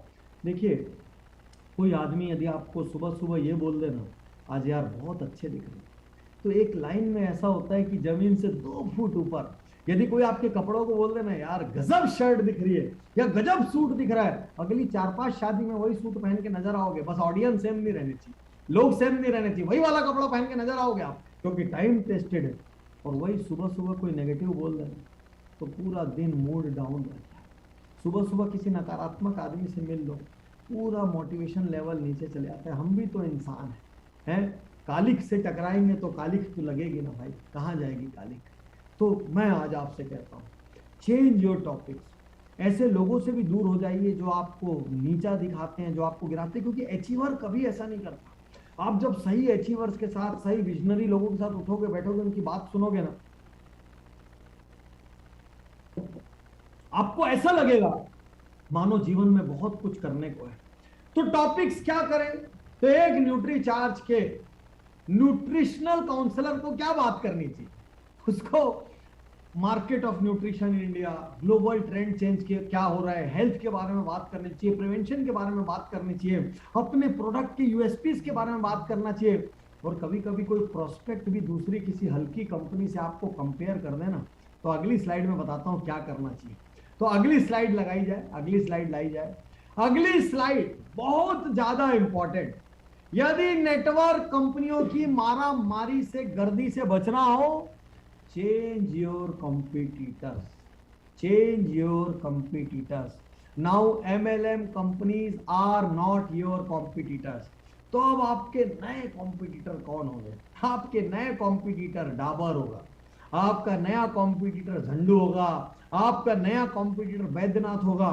और कभी कभी क्या होगा पता है कि कोई व्यक्ति जो है आपको किसी MLM कंपनी से कंपेयर करना चाहेगा, तो आप पता है एक्सप्लेन भी नहीं करेंगे, आप केवल ये बोलेंगे वो हमारे लेवल की नहीं है, मतलब हम लोग उसको अपनी लीग में नहीं रखते, बस एक लाइन ही बोलेंगे, नहीं नहीं वो हमारे लेवल, सॉरी सर वो रिसर्च बेस्ड नहीं है, हम अपनी हमारी कैटेगरी नहीं है वो, हम लोग उस कैटेगरी पे ध्यान नहीं देते। इनफैक्ट हम तो अपनी फैमिली में मना करते हैं ऐसे प्रोडक्ट्स कंज्यूम करने के, क्योंकि अपना ही शरीर एक ही बार मिलता है, कहाँ ऐसी चीज़ों में जाओगे। ज़्यादा गहरे, जितना ज़्यादा एक्सप्लेनेशन दोगे, जो लोग जाते हो ना कभी प्रोस्पेक्टिंग करने, और कोई सामने वाला एक कंपनी का नाम ले ले, आपको पता है बहुत टफ कंपटीटर है, खाली दूसरे को देखना और मुस्कुरा देना, बस एक छोटा सा एक्सप्रेशन। छोड़िए सर उसको छोड़िए, मैं आपको बताता हूँ हमारा कंपैरिजन की। कई बार क्या होता है, नहीं बोलो ना उससे ज्यादा राज क्रिएट होते हैं। आपने समझाना शुरू किया, वो ऐसे हम ऐसे, वो ऐसे हम ऐसे, और फिर तो सामने वाला स्क्रू ड्राइवर लेकर बैठा है, वो आपके एक के बाद एक और स्क्रू खोलेगा, तो वहीं छोड़ो। तो जब आपकी जो शीट होती है ना कंपैरिजन शीट, या आपकी प्राइस कंपैरिजन शीट होती है, आपकी प्रोडक्ट कंपैरिजन शीट होती है, तो आप देश की 2-4 बड़ी कंपनियों को छांटो जो आपसे ज़्यादा महंगी है, जिसके प्रोडक्ट में आपसे कम इंग्रेडिएंट है, जिसके प्रोडक्ट में आपसे ज़्यादा माइनस है। तो कभी आपने गाड़ियों का ऐड देखा है कैसे बनती है गाड़ियों की ऐड? तो गाड़ी की ऐड कैसे बनती है, जैसे आप देखना पेपर में टेबुलर कॉलम में आया रहता है, तो मान लीजिए ऐसा लिखा रहता है होंडा सिटी और फला टाटा नेक्सॉन फला, ऐसा करके 3-4 गाड़ी लिखा रहेगा, और यहाँ पे बहुत सारे फीचर्स लिखे रहते हैं, और right right right right right right wrong right wrong right wrong. तो आप देखना जिसकी ऐड रहती है ना उसी में सबसे ज्यादा राइट लगा रहता है, वो दिखाता ही ऐसी चीज है कि सबसे ज्यादा राइट उसी में लगा रहता है। अब वो कंज्यूमर तो ऐसा देख रहा है, अच्छा वो राइट क्या है इस पे ध्यान नहीं देगा। कंज्यूमर क्या होता है, उल्टा सोचता है, वो ना बेसिकली उल्टा सोचने के लिए आदमी पैदा होता है, उसको सीधी चीज कम दिखती है, उल्टी चीज ज्यादा दिखती है। तो वो क्या करता है, वो जिसको परेशान करने रहता है वो देखता है कि यार होंडा सिटी में ये वाली चीज में राइट लगा हुआ है, लेकिन यही चीज जो नेक्सॉन में या कोई भी XYZ और गाड़ी में वो रॉन्ग लगा हुआ है। तो जब वो उस गाड़ी वाले से मिलेगा, जानबूझ के क्या पूछेगा पता है, होशियारी दिखाने के लिए, बुद्धिमानी दिखाने के लिए, आपकी गाड़ी में ये है क्या? अब उसको पता ही नहीं है, वो जानबूझ के फीचर पूछेगा, क्योंकि ये फीचर बोलने से वो ज्ञानी होता है, उसको पता लग गया। तो जब आप किसी ऐसी कंपनी का एक कंपैरिजन शीट बनाते हैं बढ़िया है, उसमें एक तरफ न्यूट्रीचार्ज है, बाजू में X है, Y है, Z है, तो ये मिलिंद जी हमने ऐसी कोई कंपैरिजन शीट बना रखी कि नहीं प्रोस्पेक्टिंग के लिए जब लोग लेके जाते हैं? बिल्कुल बनी हुई है सर। हाँ, तो उसमें कोई MLM से कंपैरिजन तो नहीं है? सब तरह की कंपनियों से कंपैरिजन है, बिकॉज हमारे केस में क्या है, प्रोटीन नॉन MLM कंपनीज बहुत कम है मार्केट में, प्रोटीन वाली पहले मतलब कम थी, तो और because we are very unique in terms of no sugar and this, तो वो हम फीचर ज्यादा दिखाते हैं। हाँ, तो वो जो चीज आपके में है और दूसरे के में नहीं है, वहां तो आप हारोगे ही नहीं, तो वो कोई दिक्कत ही नहीं है। तो मैं केवल ये बताना चाह रहा हूं आप सबको कि जब आप कहीं प्रोस्पेक्टिंग करने जाएं तो नेटवर्किंग ही एकमात्र बिजनेस है जिसमें पूरा शहरी ज्ञानी, हर घर में ज्ञानी बैठा है और वो हर घर में एक स्क्रू ड्राइवर और एक नाइफ और एक पाना लेकर बैठा हुआ है, नट खोलेगा या तो काटेगा या तो स्क्रू खोलेगा। तो अब ऐसी जगहों पर आपको अपने कॉम्पिटिटर तय करना है। ऐसे लोगों से compete कीजिए जिनसे compete करने में इज्जत बढ़े। ऐसे लोगों से compete करिए जिससे compete करने में ब्रांड नेक्स्ट लेवल पर जाता हो। तो एक बार क्या हुआ कि मैंने रामदेव बाबा के प्रोडक्ट के अगेंस्ट में एक वीडियो निकाला। तो मैंने वीडियो उज्जवल पाटनी शो निकाला है और उसमें मेरा उनके अगेंस्ट में नहीं था, मैं तो प्रेमी हूं उनका, कोई अगेंस्ट की बात नहीं थी, लेकिन मैं परेशान था। उनका घी एक बार अच्छा आता था, एक बार गड़बड़ हो जाता था, कोई टूथपेस्ट एक बार अच्छा आ रहा है, एक बार गड़बड़ हो गया। मेरे को लगा क्वालिटी की स्थिरता नहीं है, कंसिस्टेंसी नहीं है। और रामदेव बाबा जैसे कि मैराथन रेस में लगे हुए थे प्रोडक्ट निकालने के, रात को सोए सुबह उठे तो एक प्रोडक्ट आ गया, तो इस टाइप का माहौल था। तो क्या हुआ कि रामदेव बाबा की जो कंपनी है, बाबा जी का तो मैं बहुत सम्मान करता हूँ, मेरे क्लोज भी हैं, दिक्कत नहीं, लेकिन उनकी कंपनी वालों ने मेरे ऊपर केस कर दिया। तो केस कर दिया 10 करोड़ रुपए का। मैं इतना खुश हुआ आपको बता नहीं सकता। मैं उस दिन पार्टी दिया। आप सोचो 10 करोड़ का केस हो गया तो भैया बहुत टेंशन में आना चाहिए, वकील के लिए दौड़ भाग करना चाहिए। मैं खुश हो गया, भयंकर खुश हो गया। क्यों खुश हो गया पता है? क्योंकि उस केस के जो मेरे पास नोटिस आया उसमें लिखा हुआ आपके वीडियो की वजह से हमें सैकड़ों करोड़ का नुकसान हुआ, आपकी वीडियो की वजह से बहुत सारे लोगों ने प्रोडक्ट यूज करना बंद कर दिया। और मैं बोला डॉक्टर उज्जवल पाटनी, आप इतने पावरफुल हो गए कि एक कंपनी का सैकड़ों करोड़ का आप नुकसान कर सकते हो, आपके एक वीडियो से लाखों लोग प्रोडक्ट यूज करना बंद कर सकते हो, आप तो सेलिब्रिटी हो गए, इसका तो जश्न होना चाहिए। तो मैंने पूरी फैमिली के साथ पहले तो जश्न मनाया। फैमिली वाले बोल रहे पगला गए हो आप, कि ये मतलब कर क्या रहे हो, आपको पहले केस का रिप्लाई करने, केस तो एक नोटिस का जवाब देते ही ठंडा हो गया। हम लोगों ने बात कर ली आपस में, मेरे को मालूम है वो भी नहीं कि हम भी नहीं, कि अंदर से कुछ नहीं है। लेकिन मेरे लिए खुशी की बात क्या थी, भैया बाबा रामदेव की कंपनी ने मेरे एक वीडियो को इतना पावरफुल माना।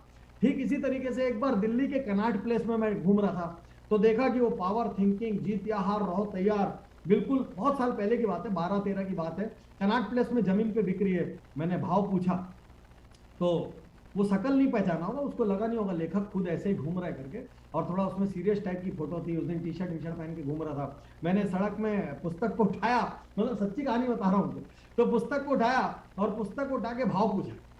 उसने बोला 100 रुपया। मेरे साथ जो चल रहा था बोले पार्टनर आप केस कर दो, केस कर दो, लाइन से पूरे पे केस कर दो। मैं बोला पागल हो गया, बता पार्टी कहाँ की? बोले क्यों? मैं बोला अपन इतने बड़े लेखक हो गए कि अपनी पुस्तक कॉपी हो रही है पगले। अपन इतने बड़े लेखक हो गए कि कनॉट प्लेस में एक गुमटी में बैठा हुआ आदमी अपनी पुस्तक 100 रुपए में बेच के कमा भी रहा है और खुशी खुशी बेच भी रहा है, अपन सेलिब्रिटी हो गए। तो मैं कई बार ऐसा कहता हूं।